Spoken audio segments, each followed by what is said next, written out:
The 76th World Series, matching the Pirates and the Orioles. In the Fall Classic's storied history, only once before had a series opener been postponed. 1979 would be the second time. Last night, there was a game that should have been played, but the weather outside was frightful. The weather was abysmal. People waiting for the rain to stop, but it never did stop. It was very, very cold. This morning, they woke up to snow. I remember waking up that morning to a snowstorm thinking I had missed the whole World Series. When the weather finally cleared, the Orioles and Pirates steeled themselves for an October rematch. These two teams last met 1971. The Pirates won in 7 games. 71 was my first one. That's just that real special niche that I can always cherish. 79. The Pirates captain, first baseman, Willie Stargell. I knew that if we did certain things, we could do it, and these guys had the desire.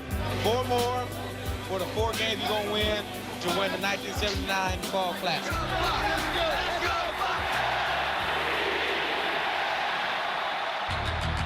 And as the action got underway at a frenzied Memorial Stadium, the Orioles immediately loaded the bases in the first. Ball is hit on the ground to the second baseman, Garner. Routine double play ball, and I just threw it away.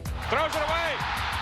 I threw it about 10 feet over his head into left field. 2-run score. The error opened the floodgates for the Baltimore Bats. Doug DeCinces comes up now. I can remember hitting a home run in my first at-bat in the World Series. And there's a high drive into left field, going way back. It's gone. Forget it. That, ladies and gentlemen, is Doug DeCinces, and the Birds are off to a big start. With 23-game winner Mike Flanagan on the mound, a 5-run lead appeared insurmountable. The Pirates, however, had thrived on overcoming odds the entire season. So long. It's a 5-4 ball game.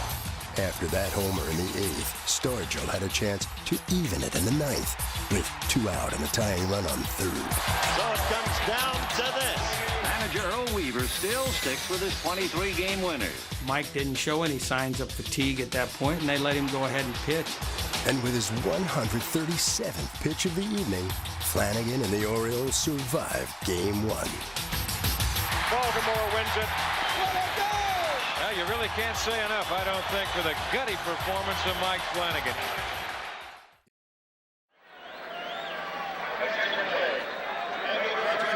To the commissioner's box, located between home plate and the Orioles dugout for tonight's ceremonial first pitch. The former minor league pitcher is making his first World Series start. The governor of the state of Maryland, the Honorable Harry Hughes.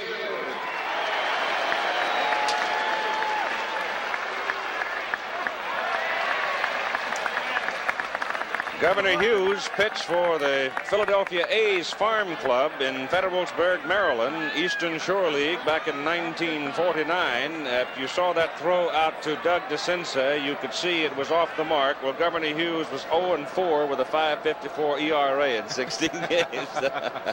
Now you know why he's in politics. Here's the lineup for the Pirates. As you heard, Rex Barney, the old fireballer, still looks great. Give it to you when he introduced the players, and I still think the man at the very top of that batting order is bound to be a very important figure as this series wears on between two evenly balanced teams. We're waiting now for the defensive unit for Baltimore to come out on the field. Howard detailed the weather for you as we came on the air. We had a little bit more of the wind earlier this afternoon and then earlier this evening. But now the wind is quiet and the flag hangs limp, and the Baltimore Orioles will wait until their starting pitcher, Jim Palmer, has concluded his warm-up procedures. And he is quite deliberate about it, goes about it in the same way most every time, and I suspect on Drysdale that's a very important thing to do. Well, you kind of get into a habit, Keith, and Jim Palmer, when he will come in, he will make his way in from the bullpen. He will just drop the cap or bat off, I should say the jacket off, and he'll just make his way to the mound. But right now, he just wants to make sure that he is keyed up and ready to go. The strike zone will be a conversation piece for a while tonight. Earlier, Howard talked with Jim about it. The National League umpire, Engel, will be behind the plate tonight, Jim. You're a high fastball pitcher. They don't give you the high strike in the National League. How will you be affected? Well, I hope I won't be affected at all, Howard. I can throw the ball down when I want to or if I'm in a good groove. But Bert and I are similar type pitchers where we both primarily throw a lot of fastballs, especially up in the strike zone. He has a better curveball. I have a slider. We both have changeups. I think mine's a little bit better. But, you know, it's something I think that I'll be helped by the fact that the Pirates are supposed to be high ball, fastball hitters, and they are aggressive hitters. But the big thing, I think, and what makes me successful is going out there and getting the first pitch over. I'm going to have to get in a groove. The last 4 innings of the playoffs, I was in a great groove. I got the ball down. I'm going to have to do that early or I'm going to be in trouble because, like you said, they don't give you any high pitches. And if I get behind and the Pirates lay off, it's going to be a long night. Well, I think really that kind of told the whole story in a nutshell right there, Keith. Jim realizes that he is going to have to get the ball down, and there are your umpires. Bob Engel from the National League behind home plate. The American League umpire, Russ Getz at first. From the National League, Terry Tatt at second base. Jim McKeon over at third from the American League. It'll be Paul Runge of the National League down the left field line, and Jerry Neudecker, who was behind the plate last night, he'll be down the right field line. As you watch Palmer, he will walk down. Most of the pitchers, they will come down in that cart. Jim has his own theories, his own set ways, and he's done it so many times successfully here, Howard, at Memorial Stadium in Baltimore. He has been, of course, one of the greatest money pitchers of his time, and for that matter, maybe of all time, as you look at the dimensions of Memorial Stadium. 225 career victories and clearly destined for the Hall of Fame, Keith. No question. Witty man, very entertaining fellow, and we had him with us a year ago working in the American League Championship Series. And now the Baltimore Orioles take the field, and as they run into the outfield, you will see down in the left field area, it looks like it's dirt, and that's exactly what it is. It's dirt tonight. Last night it was mud. Out in right field, you also have a bit of the same problem, but the sun was in and out through the day. There was some wind, and it aided greatly in firming up the turf and making the conditions tonight quite acceptable. In left field for Baltimore, John Lowenstein playing with a very sore ankle, but he's in there. He's an important fellow, especially from the offensive point of view in center field. You have the speedster for Baltimore. That is Al Bumbry. He was kind of quiet last night himself. He didn't cause a whole lot of things to happen, but he can, and he's the top of the order. Over in right field, you have the big guy, Ken Singleton. And Singleton figured in that first inning explosion in that he was an out. And that was surprising because the way the ball was flying around. But from that point on, Kenny got in his licks. Moving to the inner defense, Doug DeCinces, whose 2-run homer decided the game, but then lost the ball in the lights and committed 2 errors. And you won't see DeCinces boot it very many times, twice in a game at shortstop. Mark Belanger, he's a bit beat up after that collision with Dave Parker at second base. His hand is sore, his leg is sore, but apparently not sore enough to keep him on the bench. At second base, you have switch hitting Billy Smith, and that's an important thing to note because that's why he's in there. He can go from the other side of the plate against the right-hander Blyleven. Over at first base, Eddie Murray, and I wonder how many fastballs Blyleven, the Dutchman, will throw to Murray tonight. Working back at the plate, he had an outstanding ball game last night. I thought Rick Dempsey catching, and out on the mound, the details on this man well established now. Jim Palmer, health problems early this year, hurt his back, couldn't arch it. He went to a 3/4 arm delivery, went off to consult the orthopedist about it. Had tendonitis in his elbow. Dr. Robert Curlin said, have you been bringing your arm down because of your bad back? Palmer said, yep. Dr. Curlin said, that's why your elbow's hurting. He missed about 15 starts. So you get a little bit out of the groove, the one that you've been developing for 10 or 15 years, and all of a sudden you're going to hurt yourself. And here's a man waiting in the on-deck circle, Omar Moreno, who has run off 18 consecutive stolen bases. He has plenty of blazing speed. To once again detail the circumstance of Moreno, and I thought his role in the game last night was quite important. With runners in scoring position in the 5th inning, he struck out with a base runner on second base. In the 6th inning, he flied out with the bases loaded for the 3rd out. And in the 8th inning, he struck out with runners on 1st and 3rd. Well, Keith, you were talking about Dave Parker tying the record for the most hits in the first game. Actually, Moreno has the distinction, and it's kind of dubious at that, the most at bats in a game for 9 innings with no hits. He was 0 for 5 last night. Of course, that is held by many players. There's a lot of 0-fers for going along in that particular group. Palmer, meticulous as always, talking to Bob Hingle, the plate umpire, and now Jim's about ready to go. And Marino has come walking out, standing just outside the batter's box. You know, I really think, in all fairness to the umpires, I think they all realize when they get in a game like this that they realize too that there's a little difference in the strike zone between the two leagues, and sometimes they're a little lenient. And the times that all of a sudden it really hurts you, and these men are human just like the ball players, they're keyed up, and all of a sudden they revert back to what they have done all year long, and what they maybe will miss a pitch in your own eyes. And sometimes that can get you in a little bit of a jam, but they do a fine job, every one of them. That's why they're here in the World Series. And the first pitch of game number 2 is a strike, a fastball. Remember what he said in the pregame show. I know my job. Get the ball down and get the first pitch over. Fouled away. He's in front, 0-2. The biggest thing about Jim Palmer, you saw that fastball there that is up and out of the strike zone. And that is the toughest pitch. I don't care if Palmer's pitching. Anybody that throws a high fastball, it's the toughest pitch in the world for a hitter to lay off. Most hitters are better high ball hitters. That one bounces.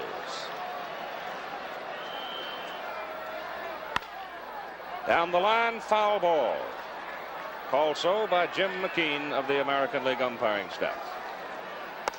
The pitch is high. That time Moreno laid off of it, and that's a very important phrase, laid off of it. That's it. Chuck Tanner, you know, has told them about that in the clubhouse. He saw Palmer many years as a manager of the Chicago White Sox. 2-2 pitch, up the middle it goes, and into center field for a base hit, and Moreno is on. So this is what the Bucks have been looking for, getting that man with his 77 stolen bases on the season on base in a hurry. Palmer comes back with a fastball. He tries to get it down, but it's just up over the plate, a routine fastball, and Moreno takes him right back up the middle, just out of the reach of the crisscrossing Belanger and Smith. During the season, Moreno stole his 77. He was caught 21 times. Tim Foley is batting second in the order. Moreno stole second base 72 times, was caught 18 times. He stole third 5 times. He was caught 3 times.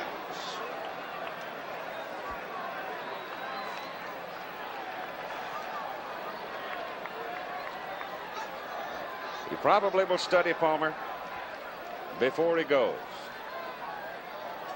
Maybe test him. The pitch to Foley is outside for ball 1. Palmer has got to be aware of Moreno over there. He's got to realize he can't lollygag on that leg kick. He's got to get it loose and get it out of there. Pitch is high for ball 2. Sometimes with a man that realizes that, whether it's Palmer or anybody else, it just throws you out of sync a little bit. Well, of course, Foley is the player we talked about last night so often. Had a spectacular year. Has those subtle skills, especially gifted at advancing the runner, which is his job now. Goes Marino. The pitch is swung on and popped up on the right side in foul territory. And Marino is off of there. Missed the call from the third base coach. He didn't see it, and he went to sleep, and he's out of there on the... Well, that's startling to see him make that kind of mistake. Okay, now let's keep an eye on Marino, because Belanger is right by him. He's going to be out anyway, Keith. He goes around the bag. He's not sure where it is. Now he sees. He touches the bag. He does not retrace his steps, and Belanger standing right there like the corner cop, and he's got him caught. And there he gave up on it. So the Bucks, who seemed rattled in the first inning yesterday, begin with a major mistake right here. And one of the few times, relatively speaking, that Foley did not advance the runner. But here's the big guy.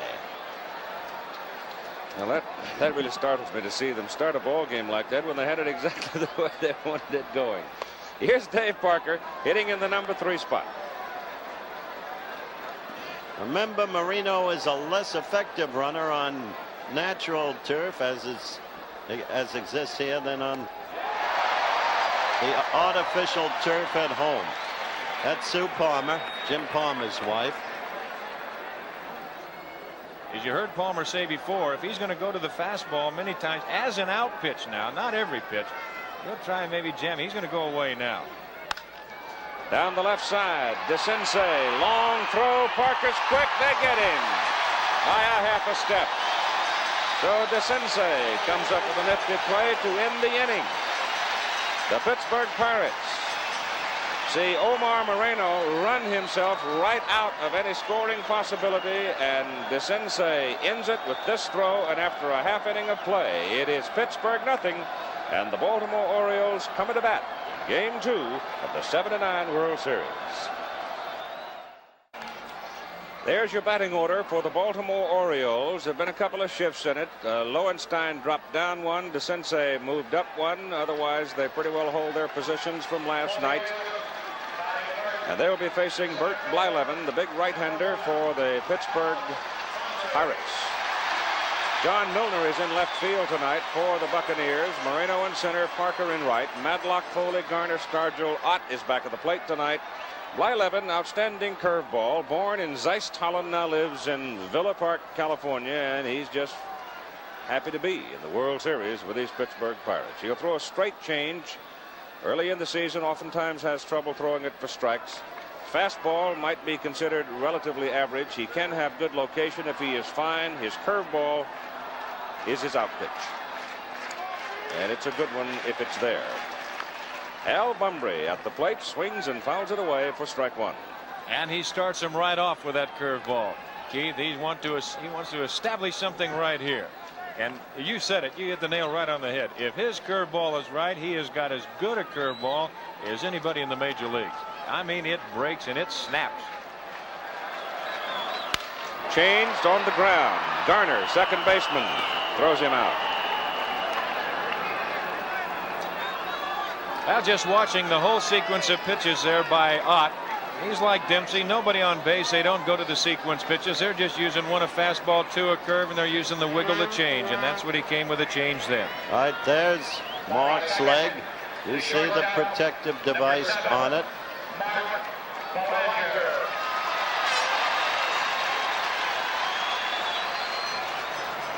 There's the cocky little Bantam, Earl Weaver.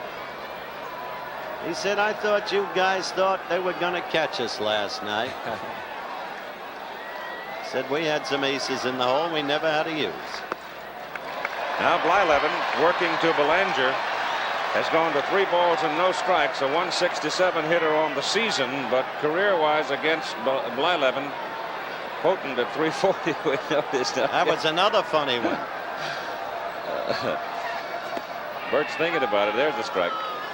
Blyleven, I was talking to Belanger, and Blyleven comes over and says, I thought you were going to be out today. He said, do me a favor, stay out. Ball is hit in the air to left field, hit well. Left fielder Milner goes back, makes the catch on the warning track. So he gets Belanger, but Mark hit it about 360 feet. Yes, indeed. If he pulled it a little, it would have been gone. Belanger that time, he just laying on a 3-1 fastball, and that's where he got it over the plate, but just didn't have enough power to hit it out right there.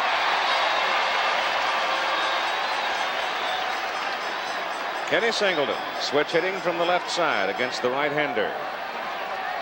Pitch to Singleton is swung on and fouled upstairs. Interesting little thing about Ken. He grew up in Mount Vernon, New York, and his parents raised him in the house that an old teammate of yours used to live in and grew up in. Who's that? Big Ralph, number 13, Branca. Change up misses. It's 1-1. Singleton hits it on the ground. Blyleven can't get it. Garner does. Flips to first. Inning is over. And so the Pittsburgh defense is peerless in the first inning after 1 no score. The batting order here in the top of the second. Willie Stargell leads it off, followed by Milner and Madlock. Willie at 38, the leader of the ball club. Here's part of a conversation Howard had with him. Almost to a man, your club expresses its respect and affection for you and looks to you for leadership. This place a burden upon you in any way? No, I guess they do that to all senior citizens, and I admire each and every one of our guys. They do ask questions about things from different time, but I think it's more of a friendship that we have, more so than looking upon me for certain leadership. I enjoy whatever role I do specifically hold, and I'm just very pleased to be around so many fine individuals with extreme amount of talent. Well said. Last night, hit a shot out of here. Now he looks at a fastball pitcher, and he'll wind it up and take it for strike one.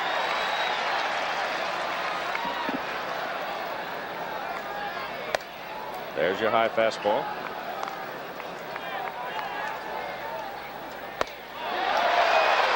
Downtown. Missed it. Downtown, if he had it in a perfect location. That's the key. Tight.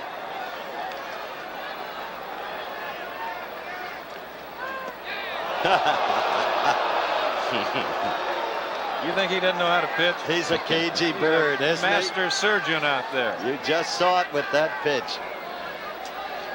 The count is 2-2 on Willie. Shot to right, base hit. Patience. Great asset for a hitter. His problem was that he was up against a surgeon with the bat. That's right. He just didn't get it up enough. He didn't get it in the same position where he got that other one. He got it out over the plate just a little bit. That's what makes guys good hitters, though. You don't keep getting them out the same way. If they do, they'd be hitting 210 instead of 310. Well, this fella's a dangerous hitter. Milner, the former Met, 16 home runs. John platooned this year for a career high average of 276. Lifetime, he's 248. Up the middle, base hit. Stargell will turn it second and hold. Back-to-back singles by Pittsburgh at the top of the second inning.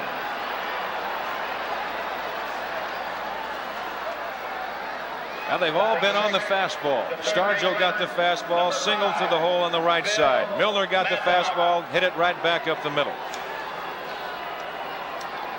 It's interesting for me to watch Dempsey behind the plate because unlike Flanagan last night, Dempsey moves a little bit more for Palmer. I think Rick has maybe a much better idea of the control of Palmer and realizes that maybe he's not going to miss quite as much as some of the other members of the Orioles staff. Just checking with the sensei a moment ago on the options. And Bill Madlock stands in, hits it to the right side, foul upstairs. Stargell off second base. The pitch is high to Madlock. High fastball. 2 balls and a strike. Right now, Jim is struggling. So far, it's much like a game he pitched in the early season, as you look at his wife again, against the Yankees. He gave up a couple of runs to the Yankees early. They let him off the hook, and they were dead. That ball is hit to right center field. It's going to be in there for a base hit. Singleton gets over there and cuts it off. Stargell pumps around third. He comes to score. Pittsburgh breaks on top tonight. A score of 1-0 as Milner moves from first to third. That's 3 successive singles. And all sharply hit balls. The point I was making is if you're going to get this guy, you want to get him early and you want to get him big. Now that's exactly right, Howard, because if you give Jim Palmer a few innings to work on you, and here he gets a fastball just up over the plate. That's all it was. And you've got a guy, as I said before, 2-time National League batting champion, Bill Madlock, standing in there. You can't get away with those pitches. He is too good of a hitter. Yes, sir! Mad Dog's hit brings up the Bucks' first run as Stargell scores. Way to give us a start, Will. Nice going, big man. Way to give us a start. Started, Pat. Sammy Stewart gets up to throw in the Baltimore bullpen as Ed Ott, the catcher, stands in. Ott 273 on the year. They go over to first base, and it was pretty close.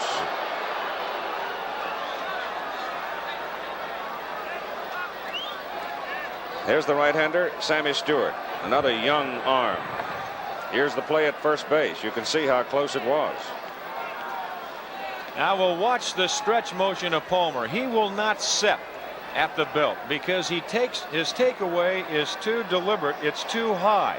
He sets high and he pitches from that position. He'll be right around there. You see, right around the chin. Swing and a miss by Ott on a high fastball, and that ball was just up around the chin. you could realize what a jump a runner could get on him from first base if he sat at the belt like, well, say the majority of the pitchers, but he's right up around the chin. This time he's way up. 1 ball and 1 strike.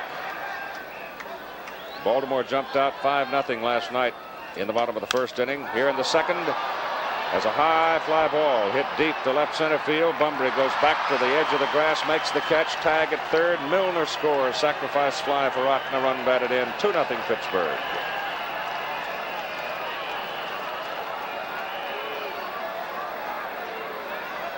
That's the first out in the inning.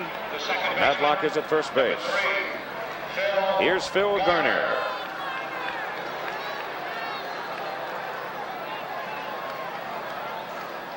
Four sharply hit balls in this inning. Off Palmer. Matlock's going. Dempsey's throw. They've got him. What an arm. What a release. Oh. What a release by Dempsey, and he had it right on the money.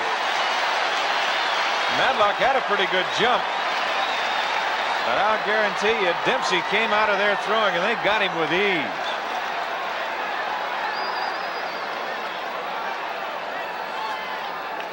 Well, we gave Dempsey a huge edge in that man-for-man comparison yesterday. And on a swinging strike, you saw one of the reasons why. He nailed 48% of the would-be Steelers against him compared to the league average of 36% in the year 1979. Change-up curve drifts inside. It's 2 balls and 1 strike now to Phil Garner with 2 out and 2 runs across.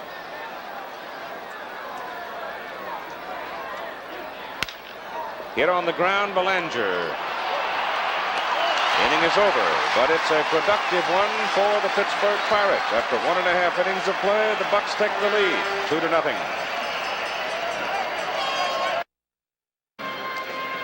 We'll go to the bottom of the second inning now with Eddie Murray, Doug DeCinces, and John Lowenstein against Bert Blyleven, Rick Albert Blyleven.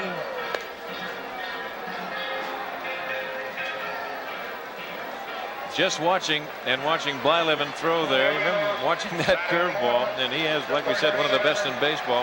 There were some years back when they were talking about the curveball being an optical illusion. I wish you ever said that. Had to stand up there and hit against it. That was introduced, that theory, first in Bert L. Standish's Frank Merriwell books. But there were a lot of physicists who tried to go through the motions, or did go through the motions, of either trying to prove or disprove it.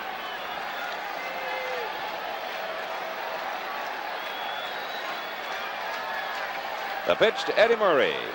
Strike ball. It's 2-0 Pittsburgh. 2 runs on 3 hits in the top of the second inning.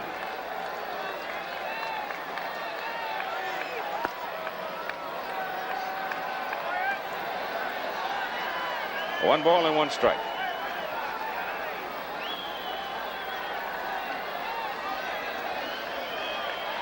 Moreno toward right center for Murray. Murray hits it high, hits it deep, way back. If it's there, it's gone, it's gone.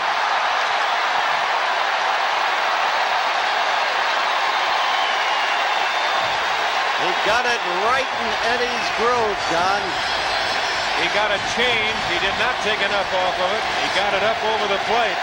And of course, Murray hit it well. It's only 309 down the line, but that was a lot further than 309. Yeah, went in with the second deck. That's the man who had 25 homers on the year and 99 ribbies. Look at it again.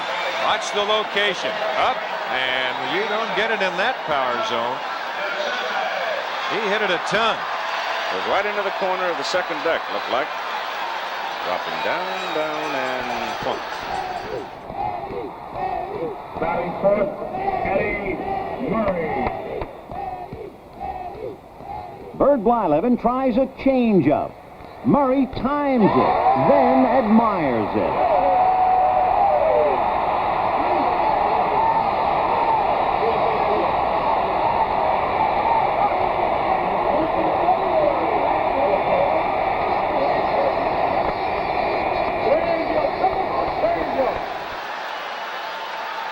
DeCinces hit a 2-run homer last night.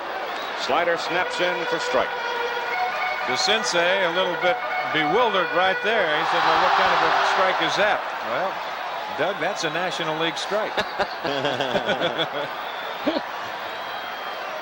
That's fouled away upstairs.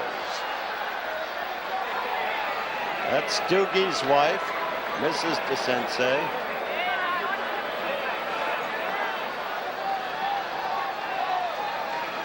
We don't have quite as many parkas in evidence tonight, and the stocking hats that we saw last night, though Jerry Klein's wearing one. It's a terrible looking thing. Sharp shot, third base, bad luck, throws him out, one away.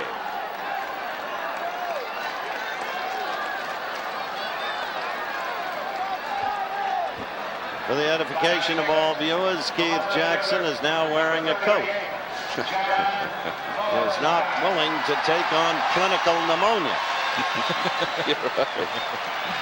John Lowenstein up now.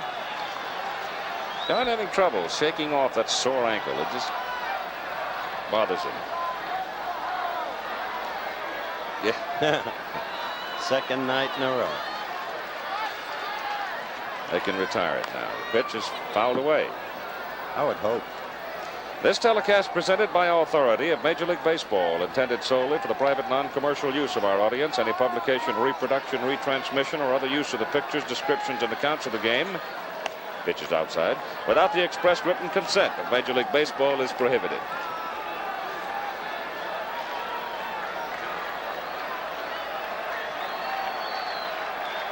Blyleven comes at 2-2. Lowenstein looks outside.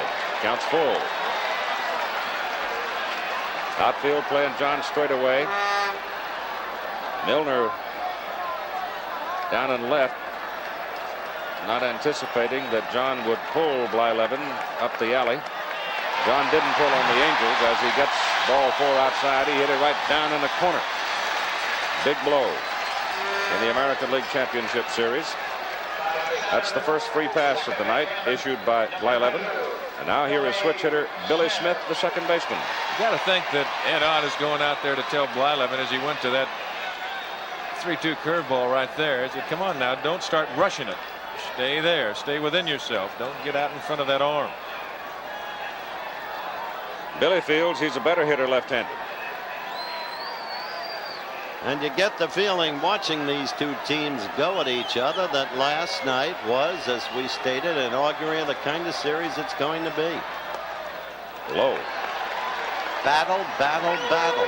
Fight back.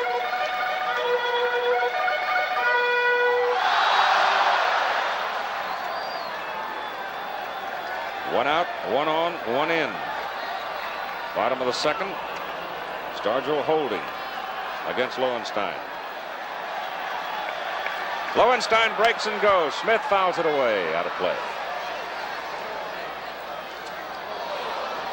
So to see John kept fudging up the line, inching up the line, and kept giving up the distance to him. It's walking back deliberately. He does have a very sore ankle.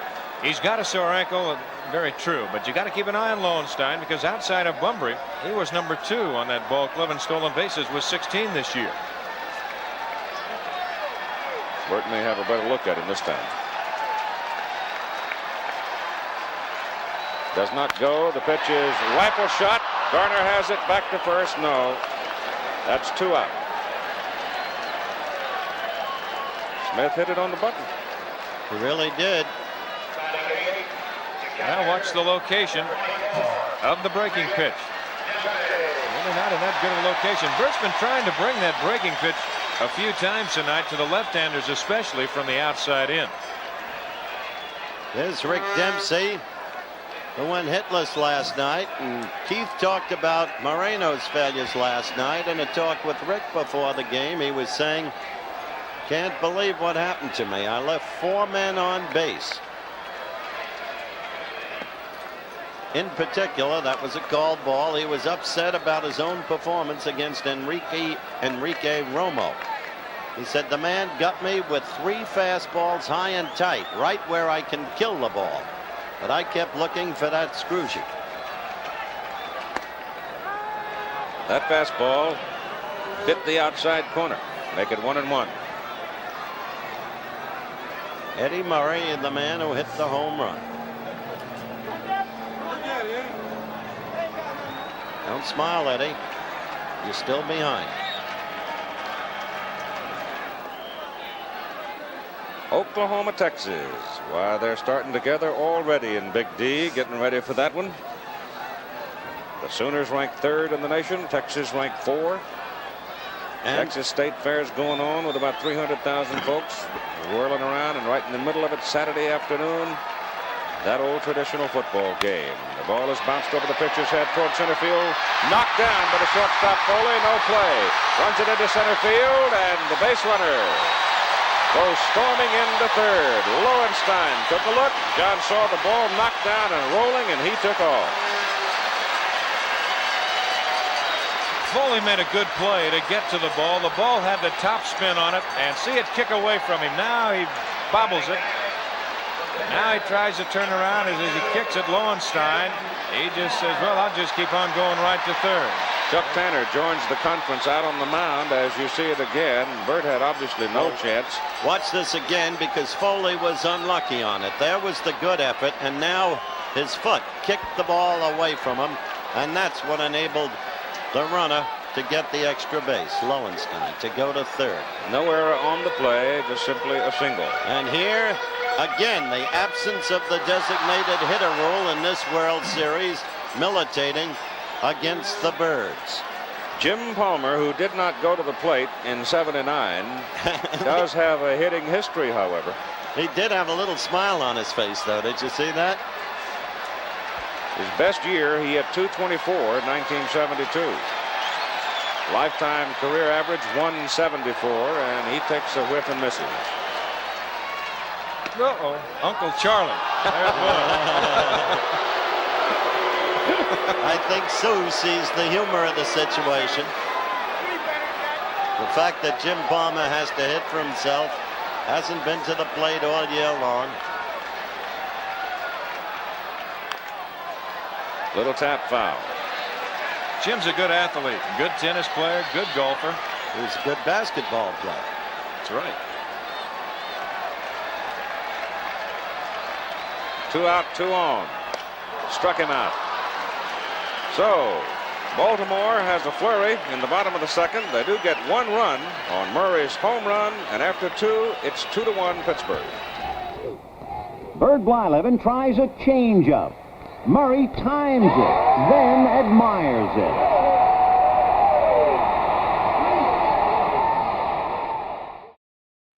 Jim Palmer warming up for the top of the 3rd inning, with Bert Blyleven scheduled to come out as the leadoff hitter, then Moreno and Foley to follow. Seems to me, Don, you as the former pitching great, 2 things. Palmer must settle down now. If they get to him, he'll be gone.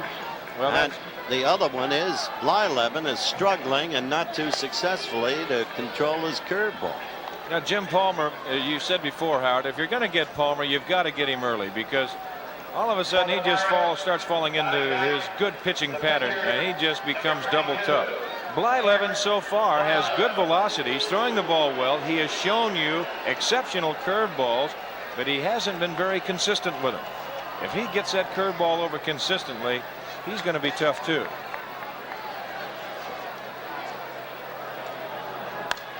Fouls the first pitch away. Bert grew up about 10 minutes from Anaheim Stadium, where the Angels play.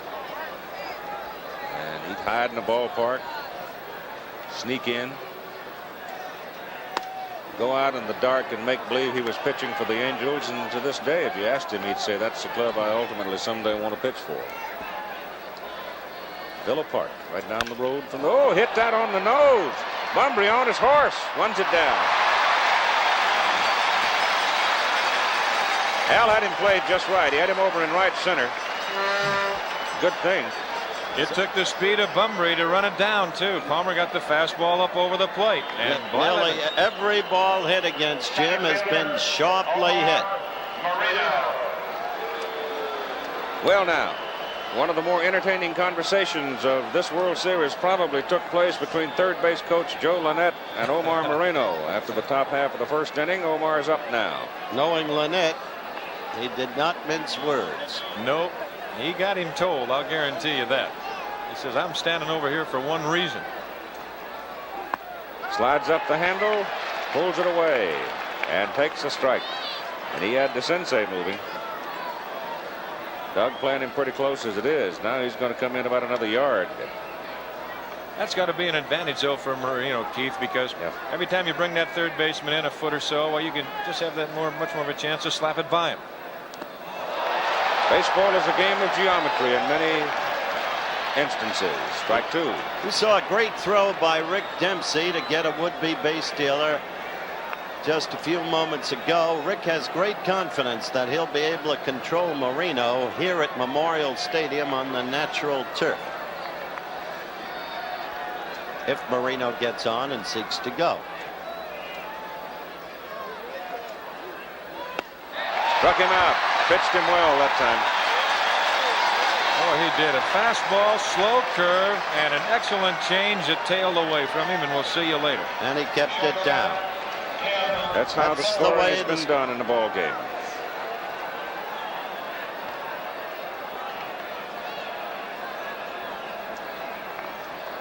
Foley fouled out. First time up. Fouls that one away out of play.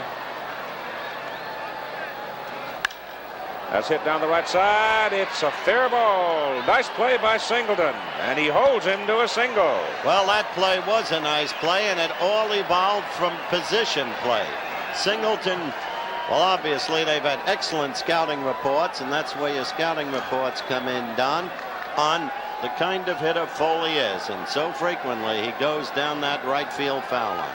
Well, he's got the bat up, like we said, about 3 or 4 inches. Palmer again gets a fastball up and over the plate. Foley just lays the bat on the ball, and you had it pointed out perfectly, Howard. He is playing him in perfect position and shading him towards the line and right. Now here is Dave Parker, and in the 1979 World Series, robust batting average. They got him on a bouncer to third, his first time. That's foul to the left side, out of play.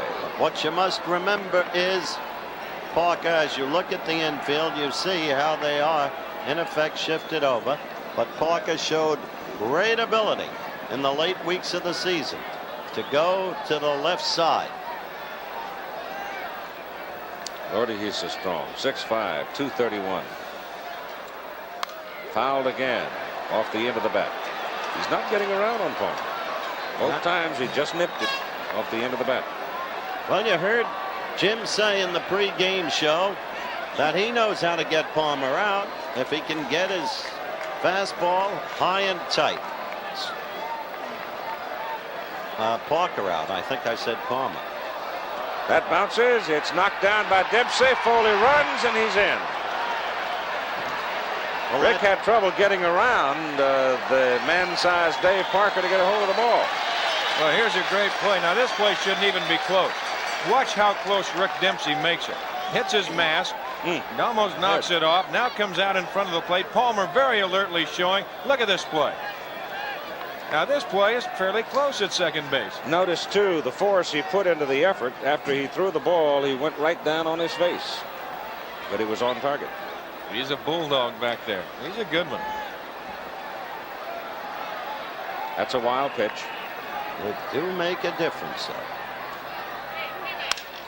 Bat comes apart, goes over to the sensei at third, and he throws him out. So he sawed off the bat. Sawed him right off at the handle. And it's 2-1 after 2.5. Bert Blyleven will go through the Baltimore order for the second time now. Earlier, Howard talked to him about a very important thing in his whole baseball life. Bert, I must talk to you candidly. You're a sensitive, intelligent fella. You know in the American League they put the rap on you that you did not win the big ones. Is that true? Well, you know, it depends on what they say the big one is. If I lose a game 2-1, and, you know, and I pitch 9 innings and I still lose 2-1 by hanging a curveball in the 8th or 9th inning, I guess, you know, I guess I can't win a big one. But I guess we'll just have to find out tonight if I can win the big one or not. You find yourself thinking about that kind of stuff? No, I really don't let that bother me because this is my 10th year. I know what I have to do. I have a lot of personal goals in baseball. I've achieved a lot so far. The good Lord gave me a good health. that's basically what I look for, is just to be consistent for the Pittsburgh Pirates. And tonight when I go out there, I'll just try to be consistent, try to keep our club in the ball game like our bullpen did last night, and give our club a chance to come back and rally. But didn't you beat that rap forevermore by your pitching down the stretch and by your victory over the Reds in the playoffs? Well, I hope so, but, you know, like I say, the news media, they can write what they want. They have to sell papers, so basically I just have to go out there and be consistent for the Pittsburgh Pirates or whatever club I'm with. They can write what they want. On the outside corner. Strike one to Al Bumbry, Mark Belanger, and Ken Singleton. Bert Blyleven originally signed by the Twins in 1969. He pitched 21 games in the minors and then went to the majors. And Bumbry hits a high fly ball to the left side. The left fielder, Milner, coming in, flags it down in fair territory, and Bumbry is out.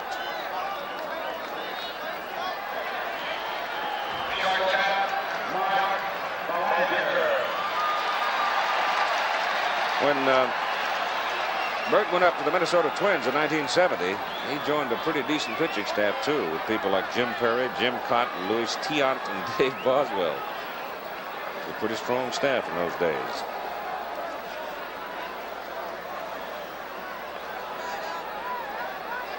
Checking the ball a lot. Yep. Well, they just, I don't know whether Blyleven threw that out or Belanger came on and said he wanted to see it. The ball hadn't touched the ground yet. Belanger, fly ball, well hit to left field first time up. Ball has 108 stitches in it. Maybe they thought it had less, that particular ball. Pops it up on the right side. Garner backs up. Parker calls him out, drops the ball, and Belanger goes in at second base.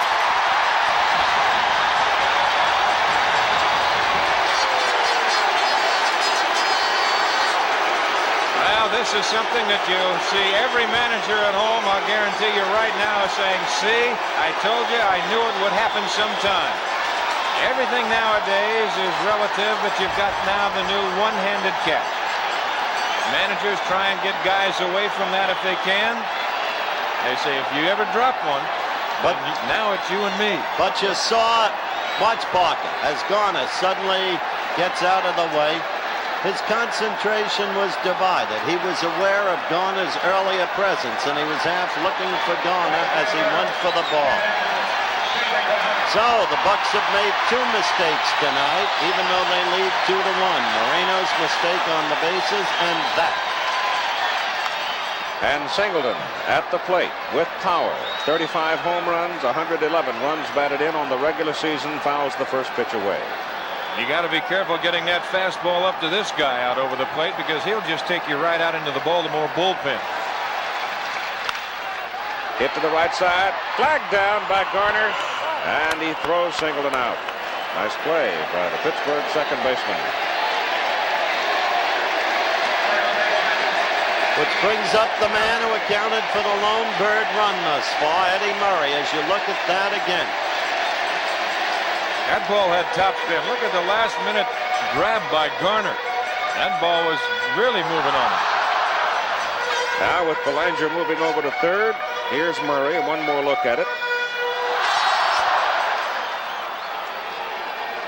Eddie's home run back in the second to make it a 2-1 ball game. I just got to believe right here that they have just talked about, look, don't let this guy beat you. Don't let him put him ahead. You got first base open, even though you're putting another man on. You've got two outs. You've got the right-hander coming up behind him and Doug DeCinces. They do go outside and high with that one. No, I think Dunn is absolutely right. As in a similar situation last night, pitch carefully. If he wants to go for a bad one, let him. Otherwise, put him on. Blyleven has thrown 50 pitches in the ball game. Baltimore's batting in the bottom of the third inning. Fastball is high and away, and it's 3 balls and no strikes. And don't be surprised if he's green lighted right here. Murray walks.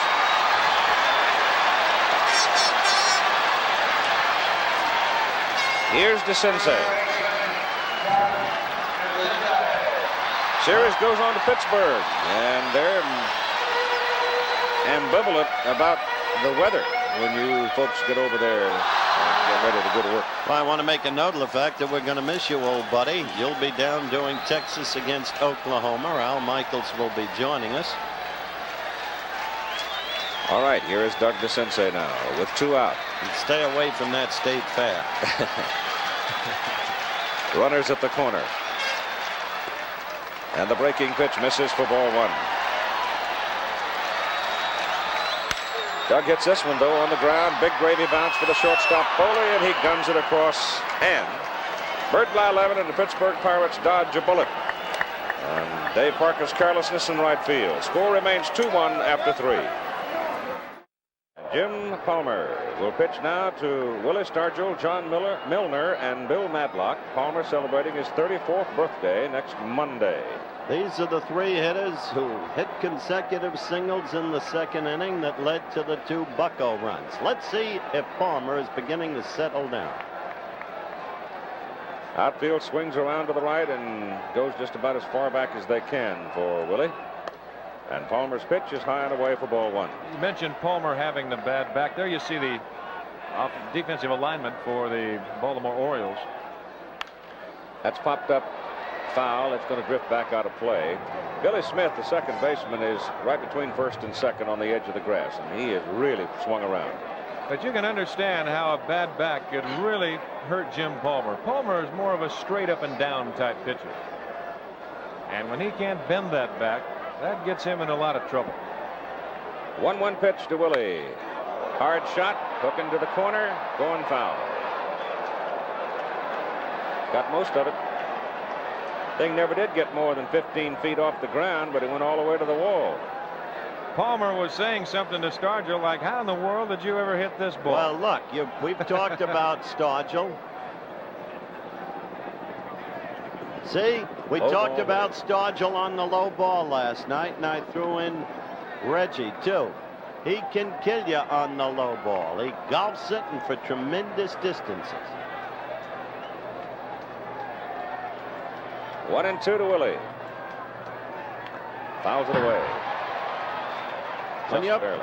Keith, when you're playing this Pittsburgh team, your task is always to contain them, to stay within a run or 2 of them at the very most, because once they start throwing the Tekulves of the world at you, you're dead. That ball is hit out into short left field. Lowenstein comes hard. Good play, John. He was fooled on that ball, but he recovered great. And that will fool a lot of outfielders as you look at it again. Palmer gets a fastball up, and Stargell with that big swing didn't get it all, but Lowenstein broke the wrong way. Now he has to try and correct himself, come back in, and then makes a fine play on the ball. Saw leg and all. This is a competitor. He always seems to make the plays that matter most, get the hits that matter most. John Milner at the plate. First pitch is low inside for ball 1. I think interesting, too, to note the concentration written all over John Lowenstein as he came in pursuing that dying fly. High pop to the infield. Eddie Murray comes down the line. When Milner first came up with the Mets, they had dreams that he would be a left-handed Hank Aaron. Brings up John Milner. Next pitch is gone. Forget it. Goodbye. And it is really gone.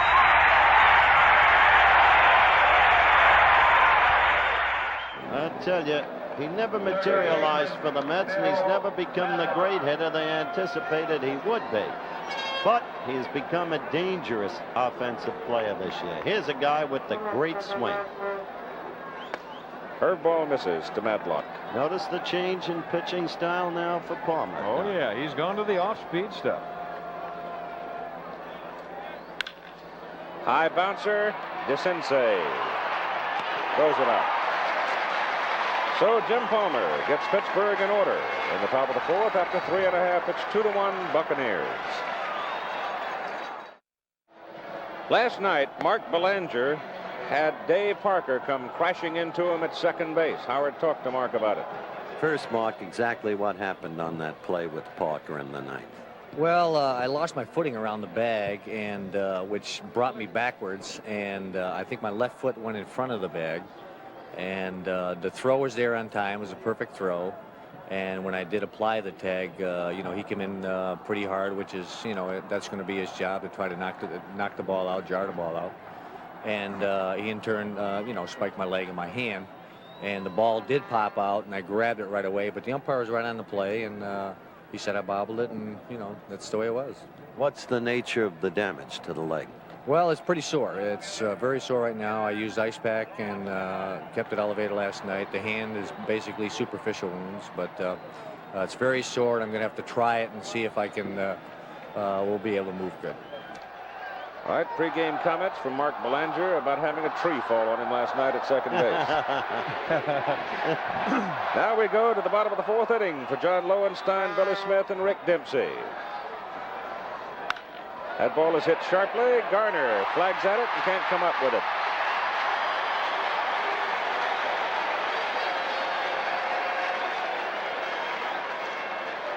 I don't know whether this is a football hop or not, but they give him an error. It's a tough error. No, wait a minute. Not yet. They haven't. No, they haven't. No. That error is on Parker. That ball came up on him just a little bit. They give him a base hit. Yeah. Better. Which I think is a proper call. 3 sports writers serving as official scorers in this series, and that's a subject we'll drop for the moment. Saw Garner shaking his head. He says, I've got that on the carpet at home. That ball is fouled by Billy Smith sharply down the right side. Billy Smith, with 1 strike on him, rolls it on the ground to Matlock. He'll go to second, 1 back to first, double play. Well, that'll help a pitcher. That was a great turnover by Garner at second base. He was taking no chances whatsoever with Lowenstein trying to break up that double play. Little check swing, taking the third baseman right in front of him, taking him right to the bag. Now watch Garner get him down. Get down, Johnny. Boy, he really whipped it through there, didn't he? That's what you got to do. You come up with a couple of stumps if you don't. That's right. Scrappy little guy, Garner. He doesn't let an error upset him. Rick Dempsey swings and fouls it back. Look at this angle now. You see him put that runner down. Wow. You take one of those in the chops, you wear it home. That's it. You wear it all winter. The man he threw to discussed Garner's error, key error last night. Stargell on the bus coming to the ballpark today.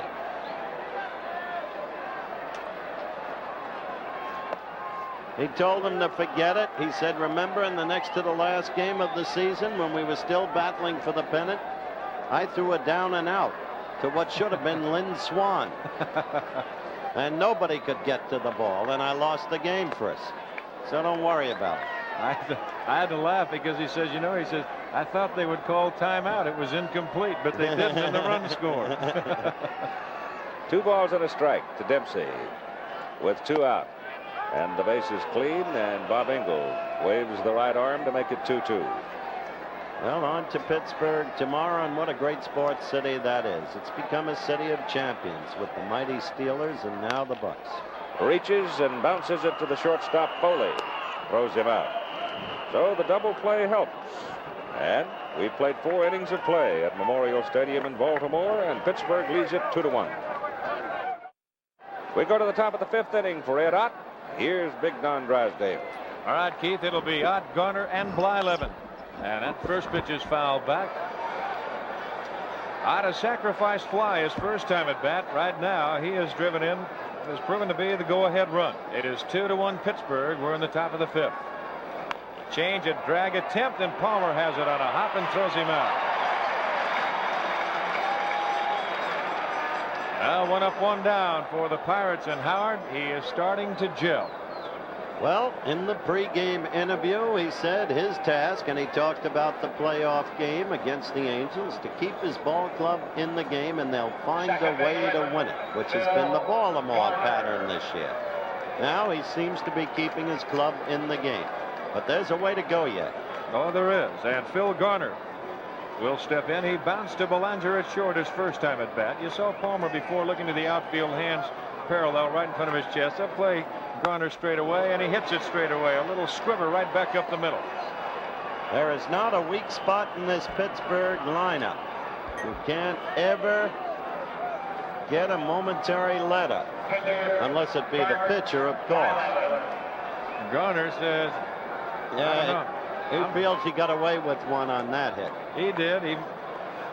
Palmer knows it too. He's kind of nodding his head and acknowledging the fact that, yeah, you got me there. Now here's Blyleven, and now the Baltimore Orioles with 1 out and a man on. They will look for the sacrifice. DeCinces up on the grass at third with Murray holding Garner at first. 1 out. There's DeCinces. Good bunt by Blyleven, a little hard. Murray, a good throw to get him, and a return throw in time. Beautiful, beautiful defensive play. As good as you can see, and it all rested on Eddie Murray, who had the guts to take the chance and make that hard, perfect throw to second. And then an equally good relay. Look at it again. Murray had to decide instantly. He's got to know how hard that ball is bunted. Belanger, the great turnover, the return throw to Billy Smith, and they double up the pitcher Blyleven, and the Pirates are gone, and after 4.5, it's 2-1 Pittsburgh. Palmer finds his groove, and so does Mr. Murray at first.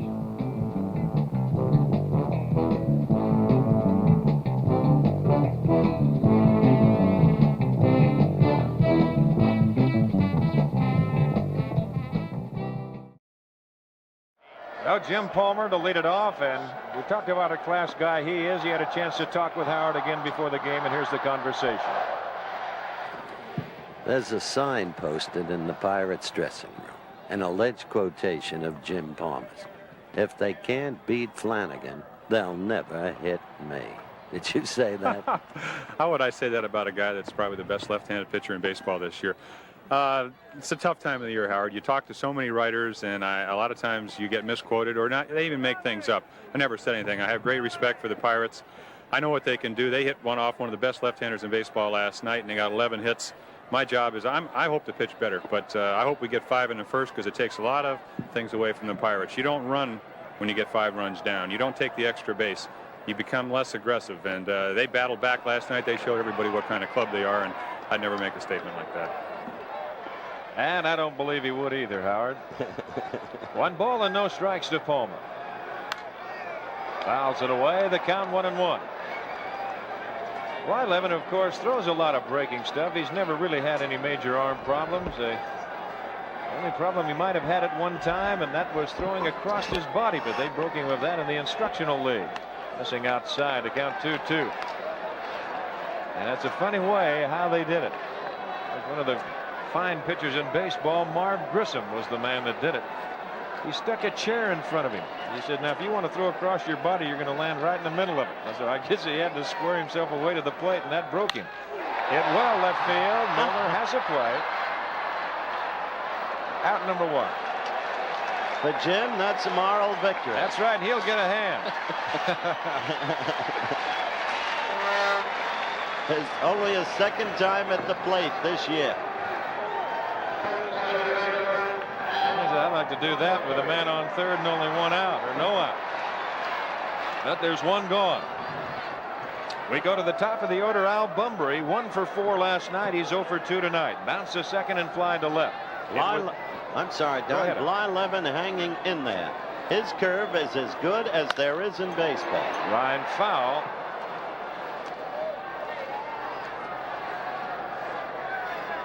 The thing where Bert will get away with his curveball is that it is so good that if you're really not used to seeing that kind of a curveball, every now and then, why, he'll get away with a mistake. Depends on if he loses any velocity off of the curve, any of the good snap, the good spin. But if you talk about the law of averages, Twin D, this guy Bunbury got to be due. He came into the game with 3 out of 31 against Blyleven. Blyleven has tortured him. He has. They've got Madlock up on the grass at third to take away the possible bunt, and he hits it right at him, and a good play by Bill. Gets up and throws him out. Boy, there is reflexes right there. What a great reaction play. We said the fielding would improve based on the playing conditions. Look at it again. The ball appearing like it would go past him into left field for a single. Bunbury hit the ball sharply, but quick as a cat. The reflex action of Madlock, the perfect throw. Madlock, a complete ball player. And there's 2 gone to Belanger. 1-0. That's just a do-or-die play. If you get it, fine. If you don't, well, that's one of those things too. Belanger 0 for 2. Marquez fly to left and then hit the shallow fly ball to right field that Parker came in and dropped. This ball game assuming a rapid pace now as the pitchers have settled down. Begun to take command.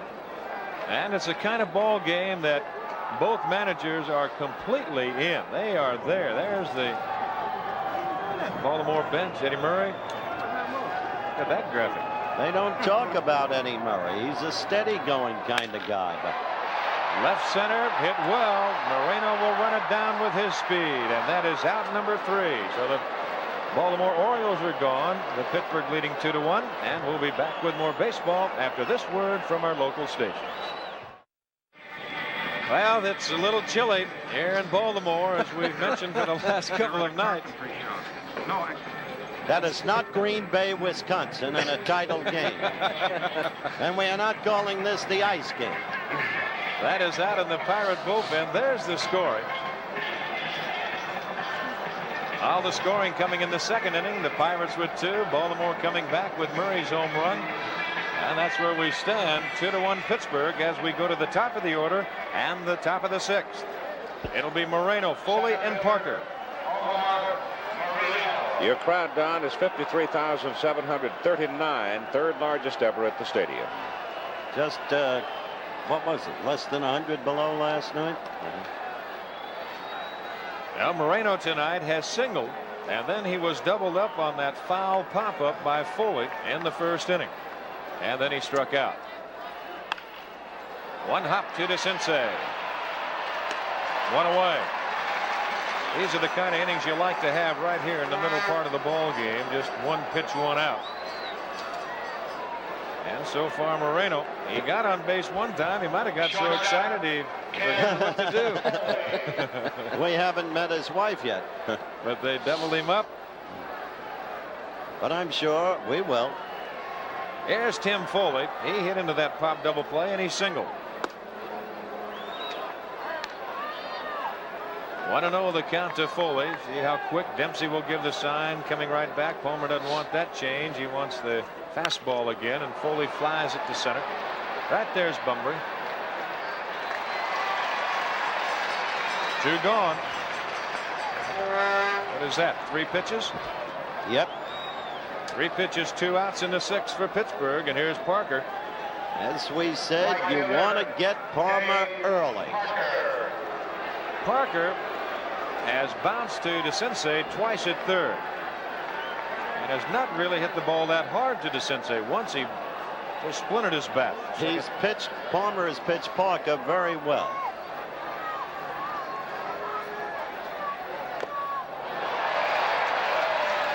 Oh, 1 the count. That's the way he said he wanted to pitch him. Don't forget, this Saturday, the 3rd-rated Sooners against Texas at Dallas. Immediately following the World Series game. Keith will be down there to bring it to you. Just took a little bit off. Now that was not a change. That was not his fastball. That is what you get in between. That's just a nothing fastball. Well, look at it again, because Palmer just looked at umpire Engel, Bob Engel, with absolute disgust. Now the count is 0-2. Now Palmer wants another sign.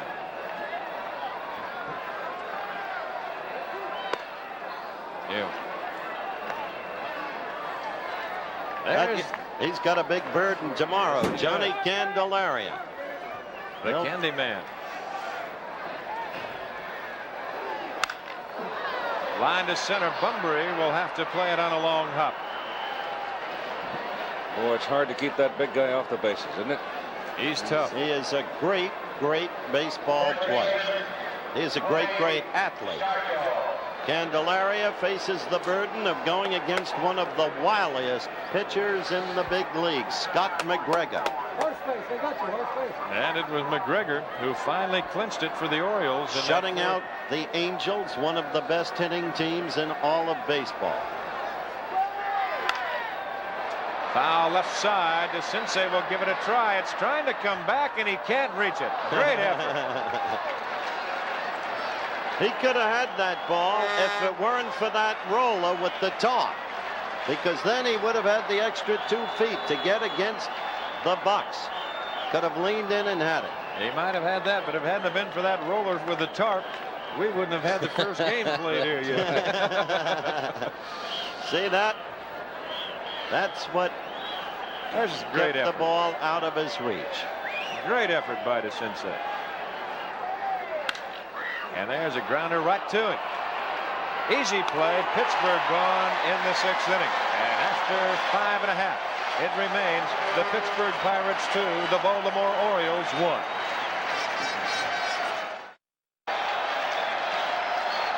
That headgear'd be all right unless you got caught in a rainstorm. Then you might drown. Some of the city employees here in Baltimore.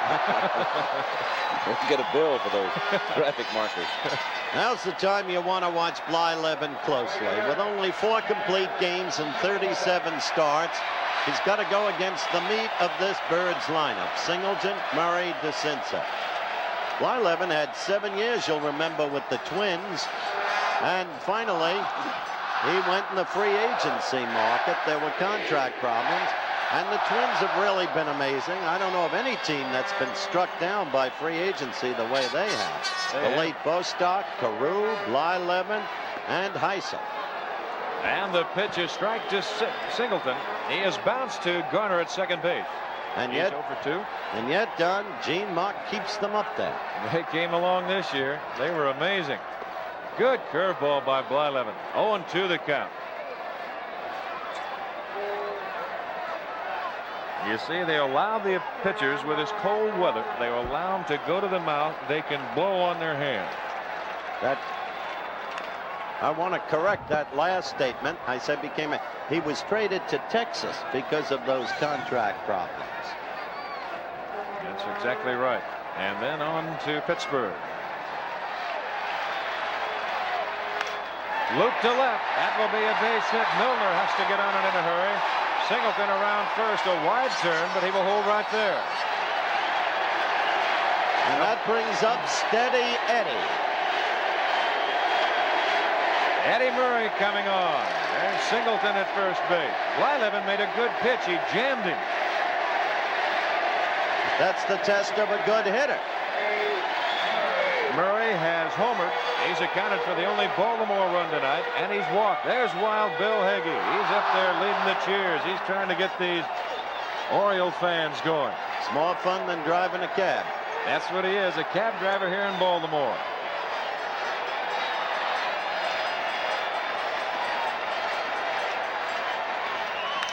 Left center field, and that could be in the gap and up against the wall. It will be. They're going to send Singleton on around. They're waving. The relay will not be in time on the double by Murray. We're tied at 2. Exactly why I said now is the time to watch Bert Blyleven for fatigue.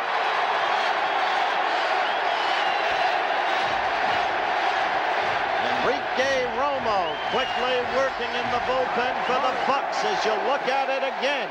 Fastball up over the plate. And hitting it where it was pitched.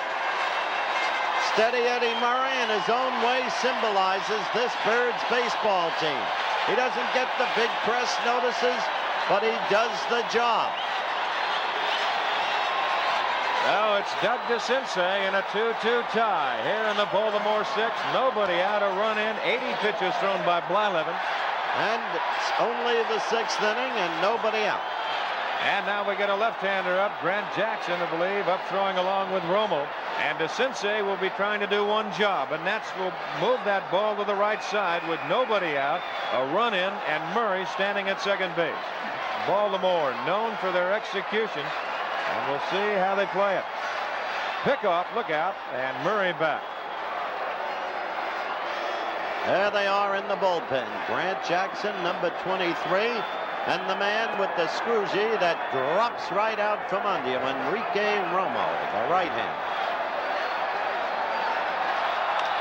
High chopper, they get a break as he pulls it. Foley has to hurry, throws to get him, and what a play by Foley. And a good scoop by Stargell. Now on the play, Murray moves to third, and now we'll see how Chuck Tanner. Now here's this play by Foley. Full throttle all the way on it, knowing full well that he had to make it perfectly, had to have something on it, and he pulls it off. Willie comes up with that big web of a glove at first and smothers it and holds on. Foley, after he threw, he went down hard. Now the right side of the infield will come in. Foley is still back, but he is now starting to move in a little bit. He's just about at the baseline. The outfield, they play Johnny Lowenstein to hit a little bit to the opposite field. They give him the gap in right center. Foley, the deepest of the four infielders. Well, there's a dandy curveball. You see the action on that ball, folks.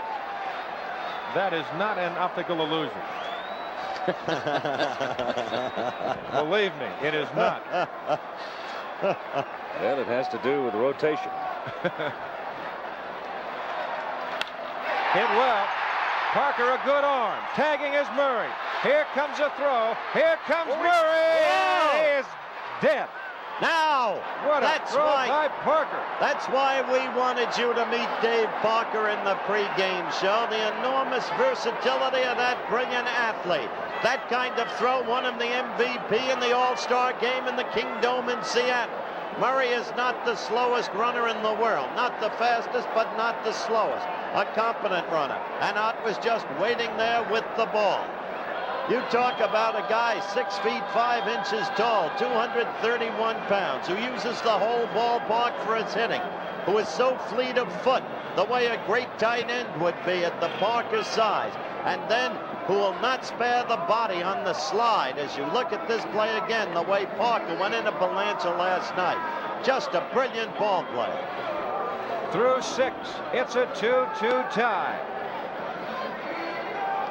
And what a throw by Dave Parker, who continues to show why some people consider him the greatest player in the game. One big hop. Watch it. Now we go to the 7th, and once again, here's Keith. With John Milner up at the plate, and the rain now is starting to fall noticeably. There's packy weather coming in, sticky weather with a lot of wet in it. You always bring it with you. I'm leaving. Where the sun's shining, I hope. That ball is hit out into right center field. Bunbury coming in a hurry, and he's there. That play that closed the bottom of the 6th inning for Pittsburgh after that brilliant throw by Parker. Ott blocking the plate. Strong fella. He said he never got around to that fancy stuff of lifting weights.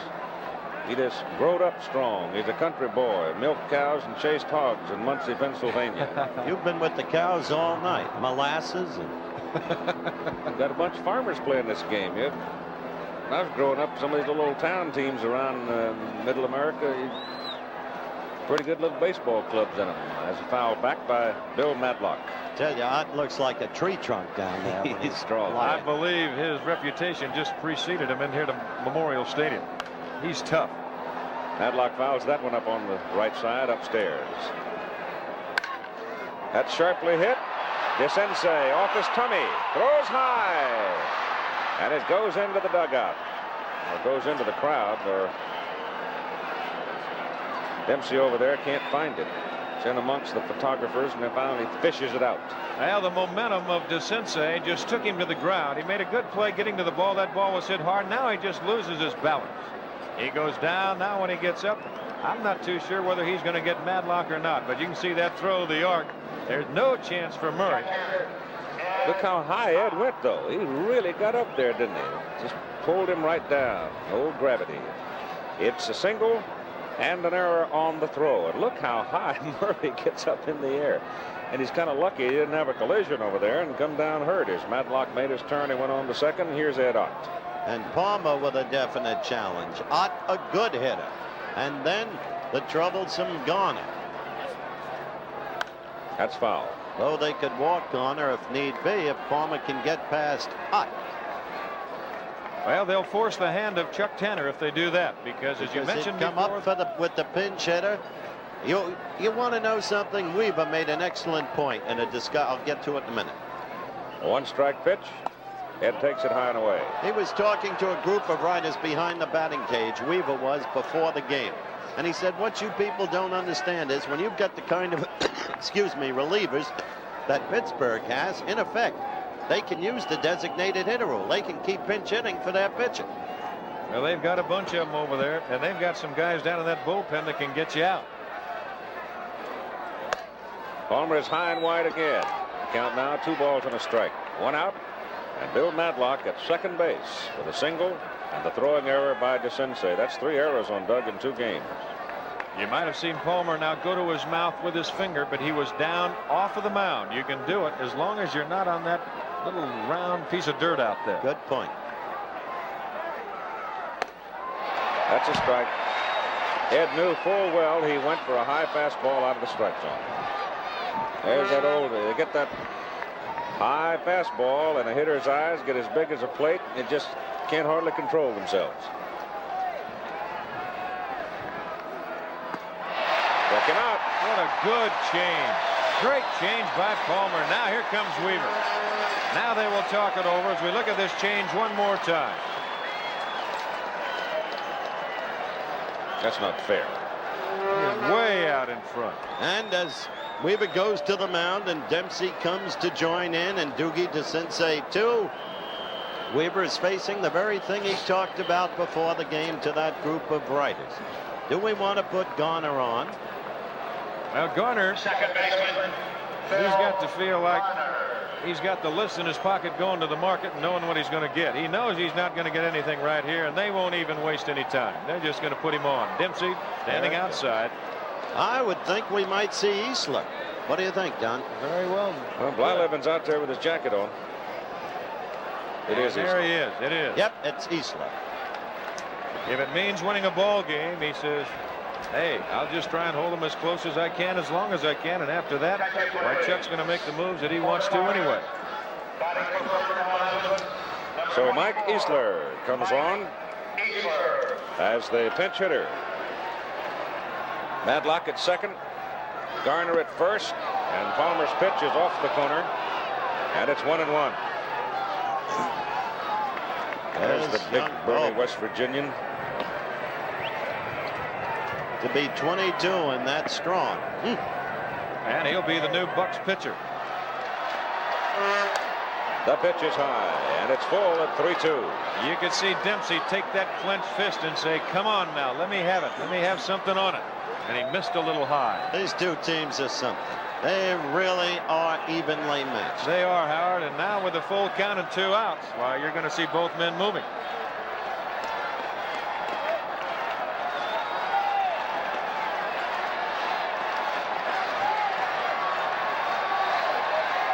Runners go, 3-2 pitch fouled off. He's hanging tough. Give him that. He's hanging tough, and Palmer pitched him tough right there. Man on deck, Omar Moreno. What do you suppose Dempsey just told him, Don? Well, number one, he probably just told him, he said, we're going to go out there, we're going to go at him. Let's go at him with our hard stuff and our best stuff and try and get in that spot. It appears they're trying to pitch him up and in. Well, he might have turned around and said, too, he said, you want to stick with a fastball? And Palmer probably, I would say he might have said yes.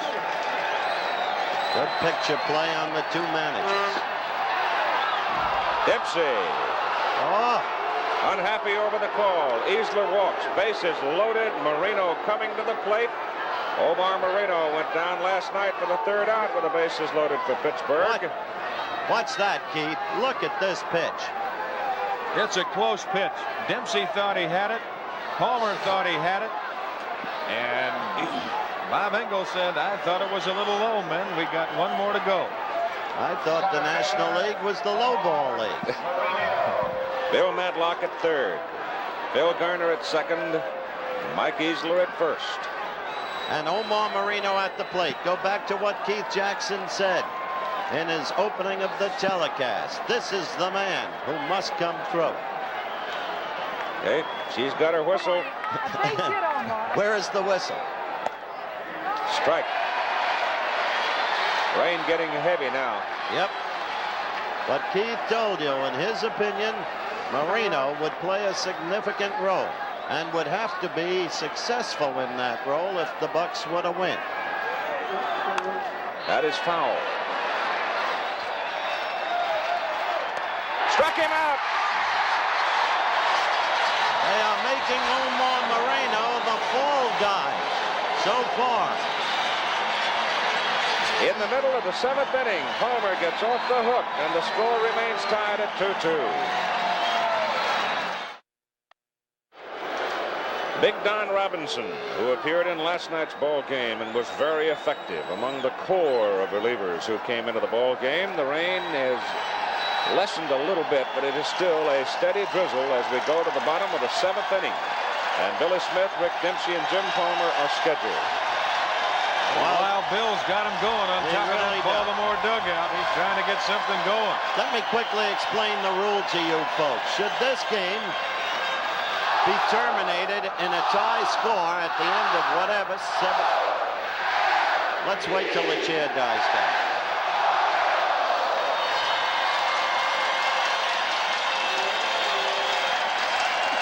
All right, if this game be terminated at the end of 7, 8, or 9 innings, whatever, tied, but terminated because of the rain, the rule is the entire game must be replayed. But all statistics deriving from this game stand and are included in the composite box scores of the series. Remember that the Yankees and Giants took 13 days to play 7 games back in 1962, and with the weather forecast looming in front of us the way it is, we may be crowding that record before we're through. Pittsburgh bullpen has Jacoby and Jackson at work.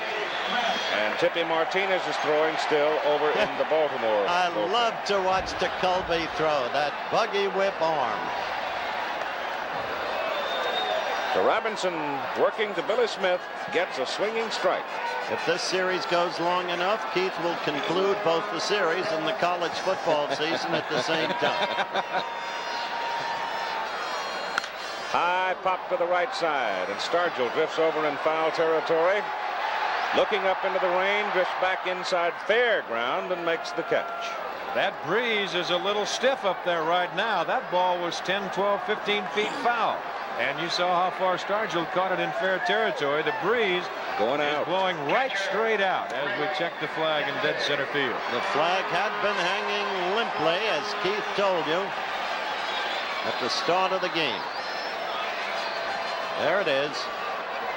53,700 and some here watching the ball game as Robinson pitches inside and low to Rick Dempsey. 2-2 tie. That pitch is low. Jim Palmer due up next. Will Weaver hit for him, Don? I believe he will, because Pat Kelly. Pat Kelly's out there. Right. What? Back. Boom. Crash. That's foul upstairs. There's Pat Kelly. Left-handed hitter. And you know what? I'll bet you somewhere in the book Earl Weaver knows of Pat Kelly's ability against this particular kind of pitcher. Pat Kelly is a pretty good fastball hitter. And goodness knows Mr. Robinson has one of those. Well, both pitchers did their job, Blyleven and Palmer. They failed to get Palmer early with a history of early inning troubles. Robinson walks Dempsey.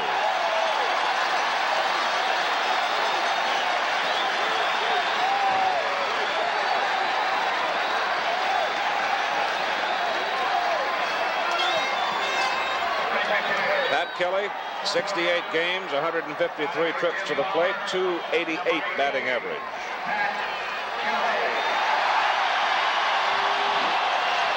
As a pinch hitter, 11 for 24. That's a .458 percentage. 12 runs batted in. 3 pinch home runs. One of them a grand slammer.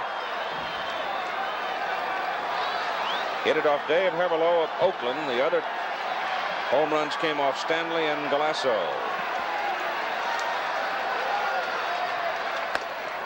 And Robinson is high and away. Kelly, big swing and a miss, and it's 1-1.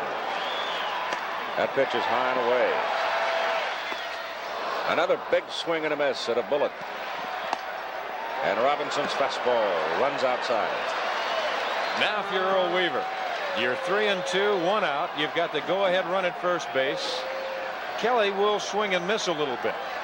Do you start Dempsey? See how Weaver wants to play it.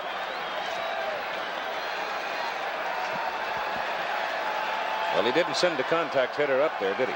No, he didn't. He sent a free swinger. Dempsey goes.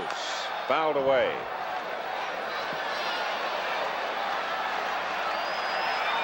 Dempsey goes. Pitch is high and away. Ball 4.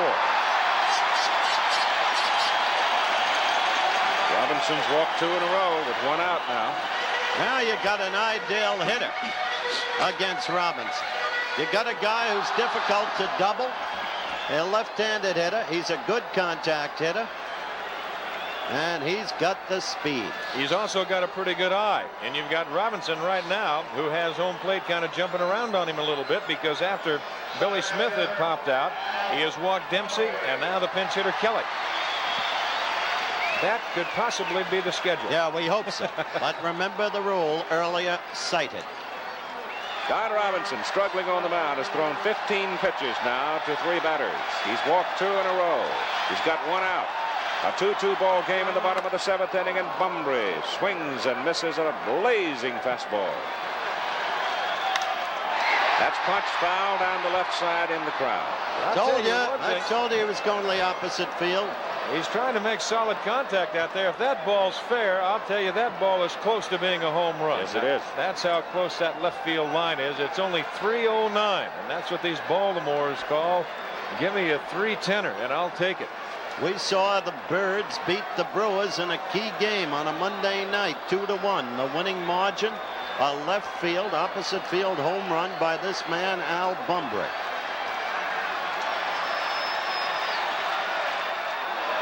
Whoa. So there is a big out. You better believe it. 2 down as Bumbry strikes out, and now the decision on Bellinger. It will be a pinch hitter, and it will be Terry Crowley. So Terry Crowley coming to the plate in 61 ball games, 63 at bats, .317 batting average. Pinch hitter since he came back to the Birds on a regular basis in August of 1977. He's hit .333, 31 for 93 as a pinch hitter. And in 1979, 11 for 40 as a pinch batter. Never can understand why the Reds let this guy get away. Well, here's a guy that fits right into the mold of the other 2 that we talked about last night, Johnny Lowenstein and Benny Ayala. They're all up in years a little bit. They've been around. They're certainly not old and ready to retire, but they realize what their function is with this ball club. They don't gripe. They don't say anything as Tanner goes to the mound, and they will have a little chat. And they're probably just going over and talking and reassuring themselves about the book on Crowley. That's it, the scouting reports. But Crowley, along with Ayala and Lowenstein, as they say, when Earl Weaver wants them, they're ready. And boy, if you're a manager, that is certainly a blessing. You don't have people sitting around griping all the time. Another big horse sitting in that dugout too, named May. That's right. Crowley in, and the pitch is high. Just missed, close. Threw it right by him. 2-1 the count. On the outside corner, Crowley questions it. You can question it. It was a terrific pitch. Well, you take another peek at it. Bob Engel thought it was a strike. Tailed away. Boy, it really dipped, didn't it? Mm-hmm. That kind of a pitch can make it tough on an umpire. This guy doesn't just have spin on his fastball, Don. He's got torque. The 2-2 pitch. Nope, it's too high. Runners go again, and he finally walked in. The fastball outside and high. So, Don Robinson has walked 3 men in this inning. The bases are loaded with 2 out. He's thrown 28 pitches to 5 batters.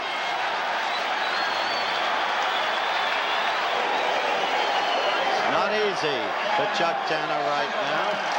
McCulvey is in the pen. And it's certainly terribly difficult for young Robinson. Tanner right here showing a lot of confidence in the young man.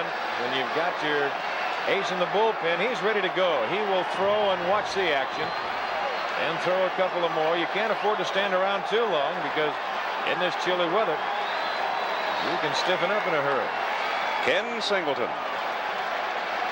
grounded the second baseman twice, singled, and scored a run. Strike 1.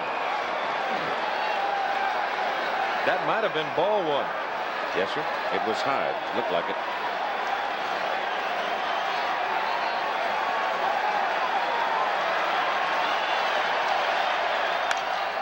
Punch in the crowd, foul. Back a third. So he's quickly 0-2 with this guy. He can work him a little bit if he wants to. Again, the factor of, I guess many factors come into play in a situation like this. He has walked 3 in a row to load the bases, and yet his concentration is good here against Singleton. He got him to swing at a pitch out of the strike zone, then he got him a foul. And he struck him out. Yes, sir. He struck him out. Out of the 3 pitches, 2 were balls, and yet Singleton went for it. Look at this breaking pitch. You think it doesn't snap? Spins it right down inside, and Kenny can't hold up, and we continue after 7, a 2-2 tie. Back with more baseball after this word from our local station. The line score in the ball game.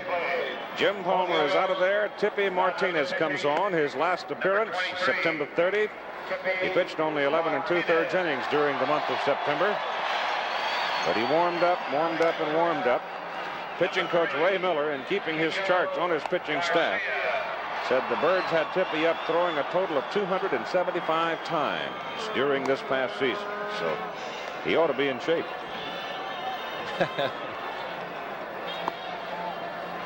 Kiko Garcia goes in at shortstop in relief of Mark Belanger, who was lifted for the pinch batter. And for the Pittsburgh Pirates, they will send Tim Foley, Dave Parker, and Willie Stargell, and the percentages of baseball are about to be tested very early as the left-handed relief pitcher comes in. He will face Foley, the right-hander, and then come Messrs. Parker and Stargell, both from the left side. Martinez can pop the ball. While Tippy is warming up, I think an announcement's in order. James Rodney Richard, who was to have shortly become a free agent, made Astro fans happy today. He has just signed a 4-year contract with the Houston club. And you talk about flame throwing. What about Mr. Richard, Donald? Well, I'll tell you, he's got it. He has got it. An excellent fastball, an excellent breaking pitch, and he gains full command of both of them. You're liable to see all kinds of records broken. Now Tim Foley is in there, and we're ready to go as Tippy Martinez relieves Jim Palmer and comes with the fastball high, and in the bullpen, Don Stanhouse. Colorful, flaky kind of guy. Weaver's great faith in him. There's a strike. These two teams will scratch and claw at each other for maybe 7 games in this series. Foley hits it down the right side. Going toward the corner. Singleton over there, gets it. Just that in wind. fair ground, and the wind blew it back in. Yep. No question about it. That ball was in the seats. That's what it looked like, Don. Goes right to the wall. That ball is up in the seats, and here's where you cannot give up on a ball. That ball blowing back in, and actually, let's see where Kenny catches it. If it's even in foul territory or fair territory. Fair. It's fair. Yeah. That's going to come down fair. Dave Parker. Here's Dave Parker.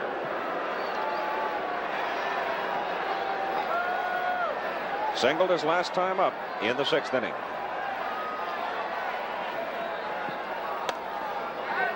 Ball 1.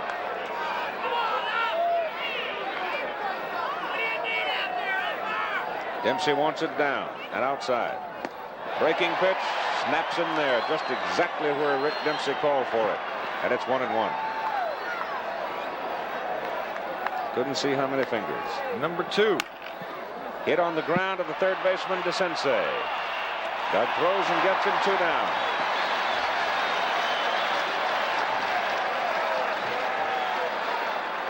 Now here comes Wilbur as we take another look at the play by DeCinces. Ball sort of spinning off the end of the bat. Look at the water coming off. Yeah. You could see that kind of disgusted look at DeCinces. He's throwing it. He's got 5 fingers in a prayer on that one. Water. Said it was like a bar of soap last night. Game conditions won't bother the groundskeeper. The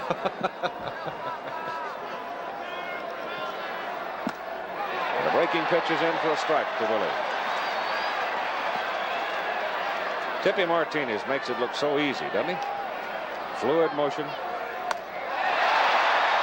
It's 2 strikes on Stargell. You know how they got Martinez, don't you, Keith? Yes. Yankees made a great deal, didn't they? Dempsey, McGregor, Martinez, all to the Birds.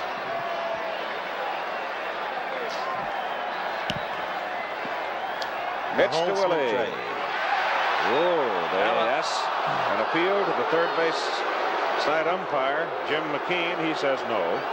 Yeah, that deal, if you recall, he was acquired from the Yankees with Dempsey, Rudy May, Dave Pagan, and Scott McGregor.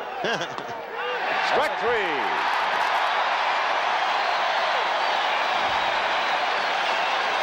Stargell takes the curveball and strikes out looking in the top of the 8th inning. So Tippy Martinez comes in and does his job, gets him in order.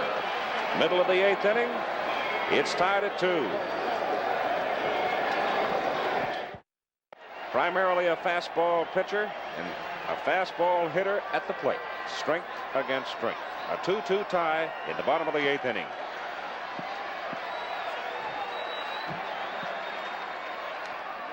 Foul.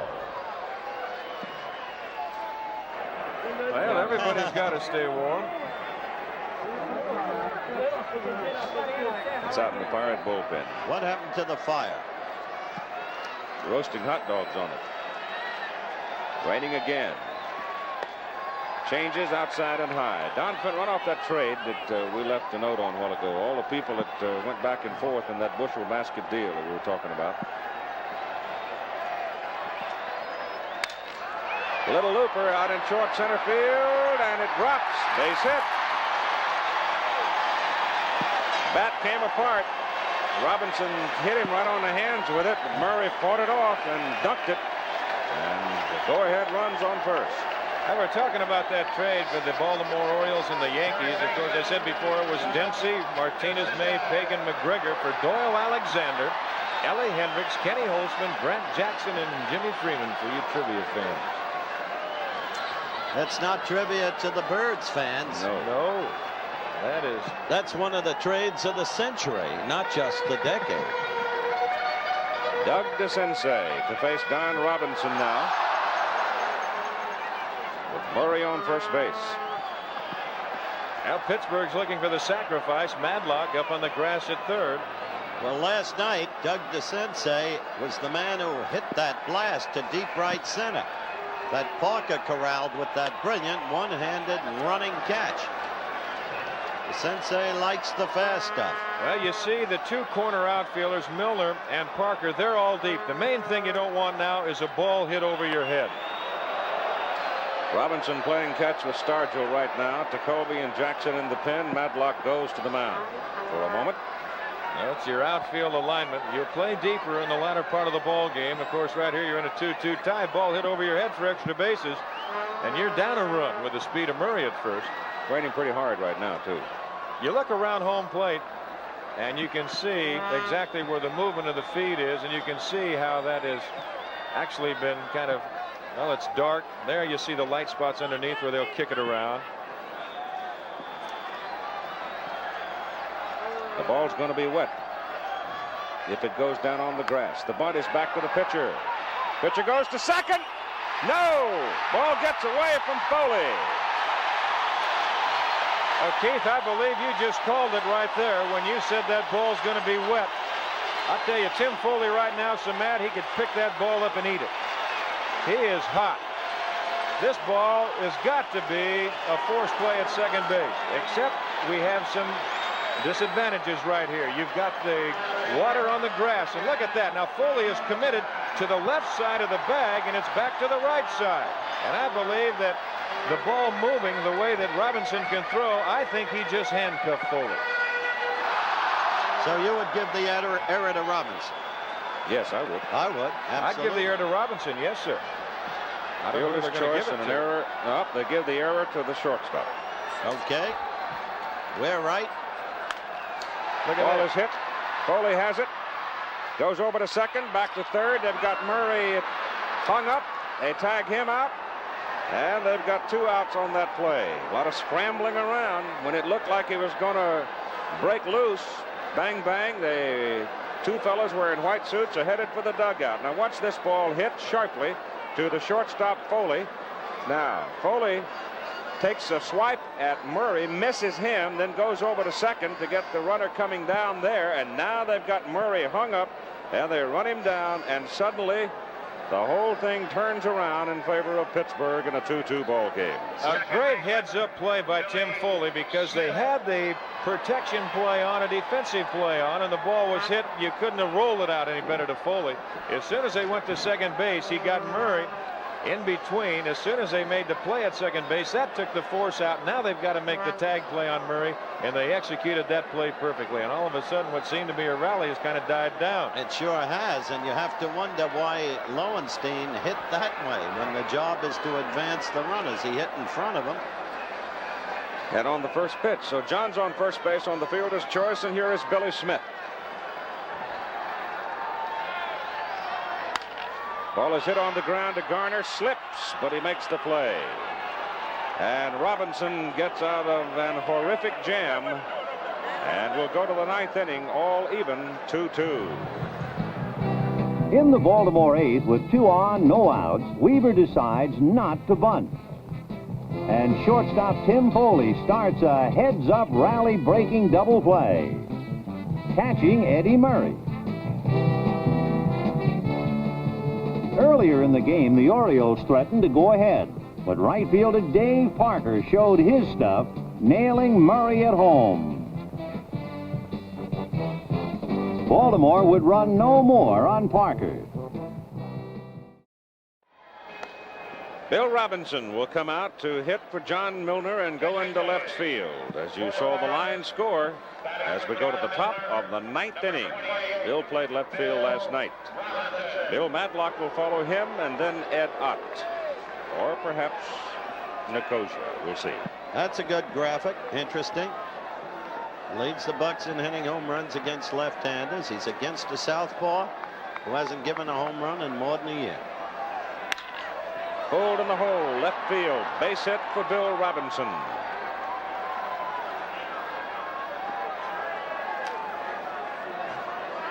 Robinson has good quickness on the bases.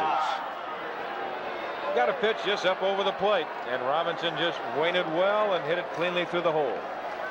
That ball hopping out there on that sideline for football. And here comes Earl Weaver. Earl Weaver comes to the mound. Don Stanhouse is in the bullpen. Bill Madlock is a right-handed hitter. He's coming in, Stanhouse. Weaver didn't waste a second, but he must be thinking back to last inning and wondering if he should have bunted. That's the scene set. We'll be back in a moment. Don Stanhouse gets the call one more time, and Stanhouse was a horse for these Baltimore Orioles in the playoff series against California. During the regular season, it's 52 ball games. You can see his numbers there, and they are also impressive. Matt Alexander now has gone to run for Bill Robinson. So Chuck Tanner going for speed on the bases. And that will mean that Alexander probably will go in and play left. And when you talk about go, when you talk about Matt Alexander, he's liable to take off at any moment because he's a speed burner. He is the designated base runner for the Pittsburgh Pirates. Don Stanhouse is a type of pitcher, Keith, that, well, Earl Weaver calls him one pack. The reason he calls him that, he says, by the time he gets through, he says, I've gone through one pack of cigarettes. He says, sometimes I can watch him and sometimes I can't. And Don's the type of guy, he's a nibbler. He doesn't like to really throw you a strike unless he has to. To give you an idea of the speed of Alexander, he stole 13 bases this year and was caught one time. I'm not suggesting that he's going to be running here, but I am suggesting that if somebody hits behind him, he can flat fly. Well, I said one pack. They call him full pack or whatever, but that is Alexander at first. He wants to make sure that his shoes are clean. They've got some T-shirts that are in circulation right now by the players. They also call, there's Madlock against Stanhouse. They call Don Stan the man unusual. Well, let's see. Matlock, I don't think Alexander will be running. We could be wrong. Weaver was unorthodox last inning. It wouldn't surprise me to see him go. I would look for the bunt or the hit and run. Matlock is a good man on the hit and run. He has that short, compact, beautiful swing. Excellent at hitting behind the run. We're going one way, either stealing or hit and running. Alexander goes. The throw. No. Yes. My goodness, I thought he had it. Dempsey shoots him down. And a great play by Garcia to reach in amongst the flying feet and legs and come up with it. Well, take another peek at it. You knew that Alexander's a speed burner, and Tanner isn't going to waste any time. Okay, here's the second baseman, Jerry Tata. There's a throw. The tag. Cleanly out. Yes, sir. And you know that the turf is wet. And you know that nobody has a better arm than that superb and too frequently underrated catcher, Rick Dempsey. In the ninth, catcher Rick Dempsey delivered a similar message to Matt Alexander and Pittsburgh's famed running attack.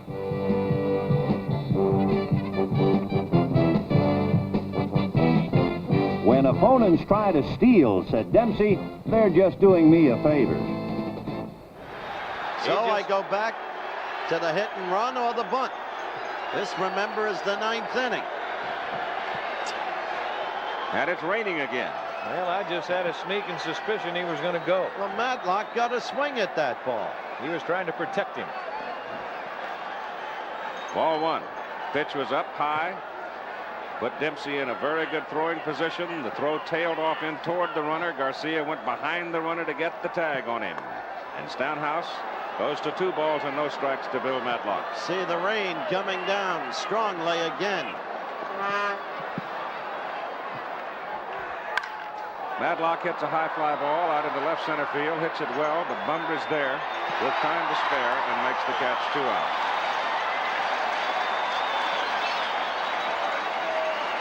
Well, I'd like to talk to Pat Santarone, the groundskeeper, about the condition of that outfield now. Neither rain nor hail nor snow nor sleet. The batter is Ed Ott with 2 out.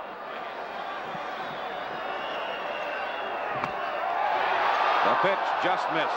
Dempsey says something about it, and so does Earl Weaver.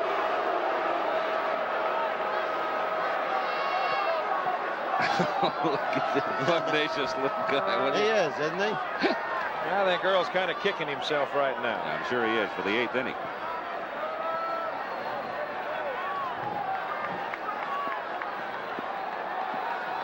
Well, of all, you're talking about second guessing. He said yesterday on our Up Close and Personal, he goes home and goes into his office after a game, and he's the first one to replay the circumstances. That ball is hit sharply and off Smith. Billy hurries and can't make a play. Boy, that took a bad hop. Billy Smith, he's trying to get his win. That's what they say usually about third basemen when they play them off their chest, is that you'll last and have a long career if your chest holds out. Right there is a good example of Billy Smith at second base. All right, the little pepper pot is up. That's a base hit. Phil Garner. Now we're considering all things. Here comes the old hindsight, the second guessing, as people are wont to call it. But what if, huh? 2 out. Second straight day Pittsburgh has out-hit Baltimore. Pitch is inside to Garner. 2 balls and no strikes. The sensei right now, of course, he's got to guard that line down the third baseline. He's just a couple of big steps off of it, trying to keep his hands warm. And pitch just low. Stanhouse is really digging himself a hole. Jacoby is warm in the bullpen for Pittsburgh. He's taking his time about it, too. Pitch is high. So Phil Garner goes to first. Ed Ott moves down to second, and let's see what Chuck Penner decides to do. He's going to go to the bench, and you're getting a good idea right now of why Earl Weaver calls Don Stanhouse full pack. And Stanhouse was really creamed in that 9-8 victory when he succeeded Flanagan in the playoffs against the Angels. Well, he had the tying run at third base, the go-ahead run at second base, and an additional run over at first when he finally got the side retired. And Baltimore finally won it, like you say, 9-8. There's Manny Sanguillen. Manny appeared last night as a pinch batter. Manny was a consequential figure in the 1971 series between these two clubs. He was then younger and the starting catcher.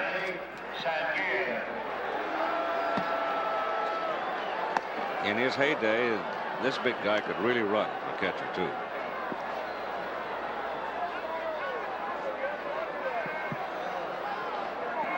It's Manny's lady. See that? Getting colder now, too, as the whole ballpark is pretty wet. But so far, the traction or the grip for the spikes appears to be all right. We did see one infielder, Garner, a little while ago, slip some. But the ball, when it comes off that grass, is sopping wet. The hole in the outfield is in left center. Stanhouse is in with a strike.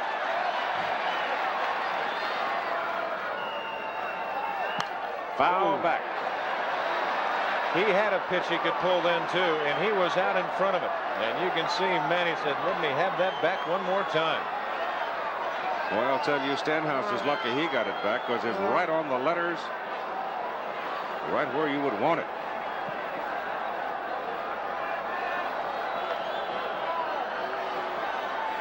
They played 3 hours and 18 minutes last night. They're closing in on it tonight. Tough, nervous ball game. Scratching, clawing.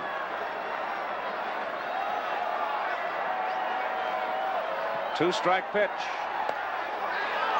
Outside. You know, as shallow as Singleton is playing in right field, Sanguillen's got better power that way. He's playing pretty shallow out there. Yes, he is. He's way in.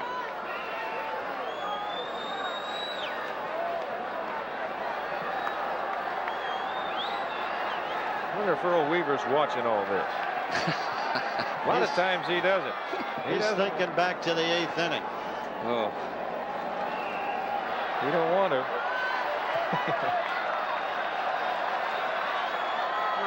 Count on Sanguillen is 1-2 with 2 out, 2 on. Top of the 9th inning, 2-2 tie. Hit to the right side. It's going to be in there for a base hit. Singleton playing short, right field, throws to Murray. Relay. No! Pirates get the lead. So often, when you do not take advantage of opportunity, as the Birds didn't in the 8th, you pay the piper. Failing to capitalize, the other team will. And so that is what has just happened. Sanguin, a pronounced opposite field hitter. Dempsey just couldn't get his foot out there in time to make the block. If he gets his foot back a little bit, it might be a different play at home plate. Singleton, as he came on, he took a divot out. Now, what Ott has got to think about, he doesn't want to slip on all that wet grass. Now, watch the left leg of Dempsey. Just missed him. Just did miss him, and the good hook slide by Ott enables him to get the plate just under the tag. One more look as Sanguin punches the ball to right field. Singleton Look at that big divot. He slipped right there, and that might have cost him. Now the throw coming in on the money to Murray, and Murray whips it. Then Ott just eluding. Actually, Dempsey's out just in front of the plate a little too much. If he's back a little bit, it's a different story. He's out there about maybe 2.5, 3 feet. And so the Pittsburgh Pirates have gone on top 3-2 in the top of the 9th inning. And here's Marino with Phil Garner now at third base, Sanguin over at first.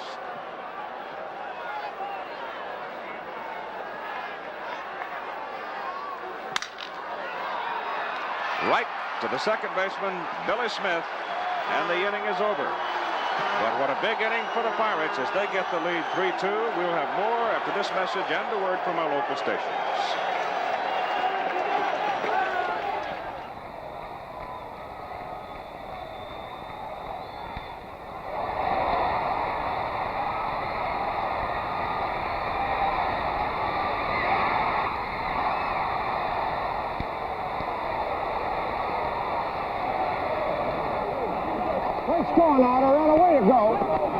Ed Ott's fadeaway slide well deserved Chuck Tanner's gratitude, but most deserving Manny Sanguin, who got a big one home after driving in only 4 all year.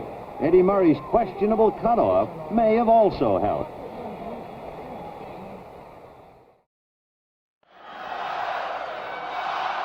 Kent Ticovey comes in trying to save the ball game for Don Robinson and for the Pittsburgh Pirates. The Pirates are leading 3-2. And before the ball game, Howard talked with this remarkable relief pitcher about the value of scouting reports. I take it you've studied the scouting reports on the Baltimore hitters. I looked at them, but basically I don't really, even during the regular season, I don't pay a whole lot of attention to scouting reports because I have my one style of pitching, and I have to go out there and basically pitch my own game and keep the ball down in the strike zone, throw strikes, and try to get as many ground balls as possible. So it's really a matter of, I look at the scouting reports and say, well, that's nice. They're scouting reports, they have them, and then I'm going to go ahead and pitch my own game anyway. So much for that. You know, you got a lot of people, as Matt Alexander, who's gone in to play left field for Pittsburgh, but you got a lot of people on these two ball clubs who are just straight up square people who look you right in the eye and give you a very direct answer, don't you? Manny Sanguin now going toward the bullpen, and they'll keep things active out there in case something happens, I would think, to Ticovey here. There's going to be a lot of talk about this ball game and about the events in the late innings and a lot of second guessing. Oh, there's no question about that, Howard. There's Mrs. Ticovey, and she will assure you that she's tried everywhere in the world to fatten him up and can't. If the Bucks get out of here winning 1 out of 2, what a happy position they're in. It's hard to beat the Birds in this ballpark. The record shows that. And it's hard to beat the Bucks on that turf of theirs, the artificial stuff at 3 Rivers. They've got 3 games coming up there. So if the Bucks can hold together here, they're in a very, very happy position. Romo and Jackson stay active in the Pittsburgh bullpen. There's Grant, the left-hander, and Romo, the right-hander. And it's wet and sticky. The 2 big moments in this ball game. Parker's great throw to cut down Eddie Murray. at home. You saw that, huh? I was watching Stargell hit Ticovey on the seat of the pants when he went by. It probably bruised him. And the other big situation, the bottom of the 8th. First and second, none out. No bunt, no hitting behind the runners. Curious double play engineered by Tim Foley with some heads-up play. Dempsey swings and misses for strike 1. Garcia will follow him, and then we'll have the top of the order, Al Bumbry, in the bottom of the 9th inning with Pittsburgh on top 3-2. This is the kid who grew up in Cincinnati, Ticovey, and we mentioned it last night. At the age of 15, they were already calling him the Whip after Ewell Blackwell. Oh, he's tough. 2 strikes now on Dempsey. What did Tom Lasorda say? That he hates to even think about him, much less see him coming. 94 ball games he appeared this year. What a job he's done, isn't it? Remarkable.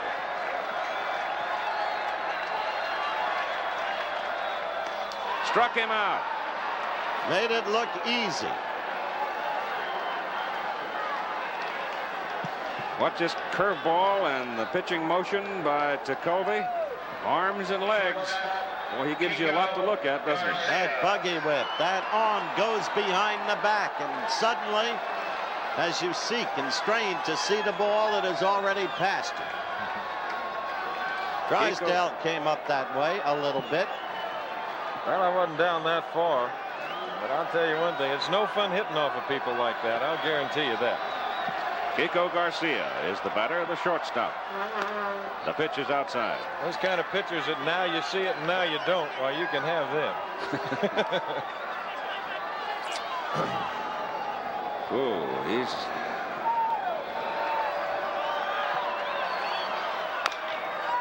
that's a foul ball.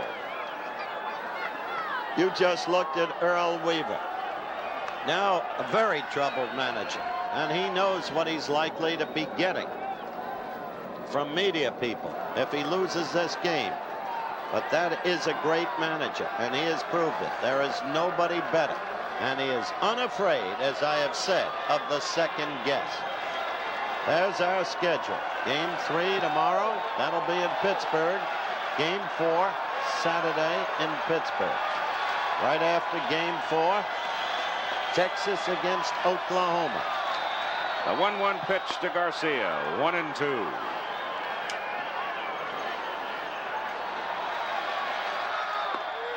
Strike called inside corner. Garcia is looking. He strikes out Dempsey swinging. It was the last pitch in the world that Garcia expected to see. Well, he got a curveball and he got it right over the plate, and he wasn't looking for it there. Nope. No, it wasn't a breaking pitch. It was a fastball. Fastball. He got it right there. Right. He was not looking for it. And a running fastball at that, with that particular grip and delivery. Here's Bumbry now, the last chance for Baltimore in the bottom of the 9th inning. Yes, sir, this one may go 13 innings in the 7th game before it's finally done. I got a hunch if Ticovey can get Bumbry here, that whole Pirate dugout's going to empty. Beat foul, and it's back at the plate. Ott has it.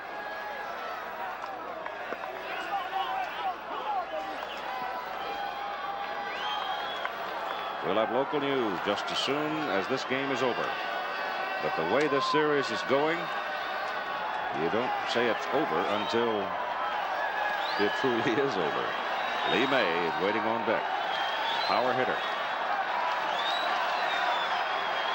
Bumbry right now, though, is the man.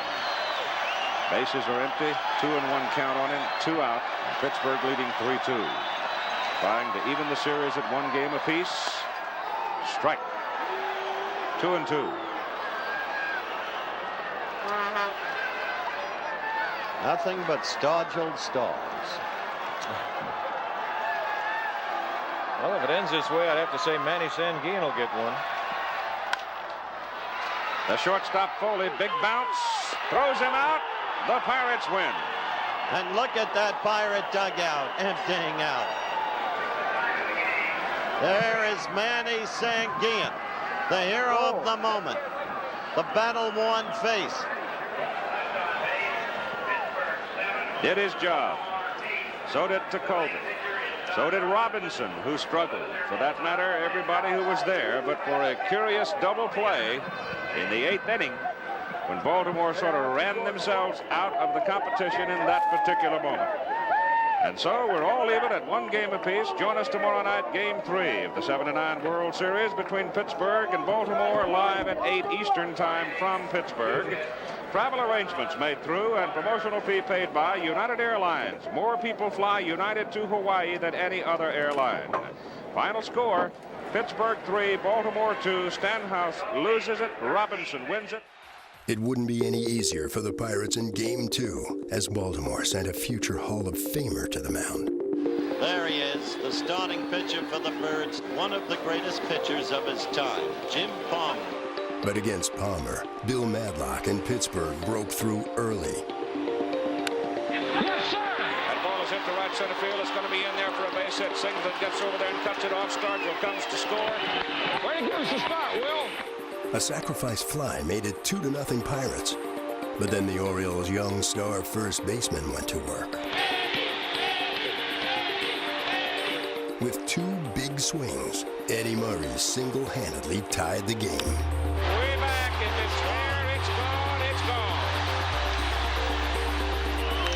Left center field, and that could be in the gap, and up against the wall. The relay will not be in time on the double by Murray. We're tied at 2. The game stayed tied into the 9th. Then, with runners on first and second, Chuck Tanner pinch hit third-string catcher Manny Sanguillen, who'd driven in just 4 runs all season. Hit to the right side. It's going to be in there for a base hit. Singleton playing short, right field. Throws to Murray. Relay. No! Pirates get the lead. It's going out there, and away to go. And when Kent Tekulve sealed it, the series was tied. The Pirates win. And look at that Pirate dugout emptying out. There is Manny Sanguillen, the hero of the moment.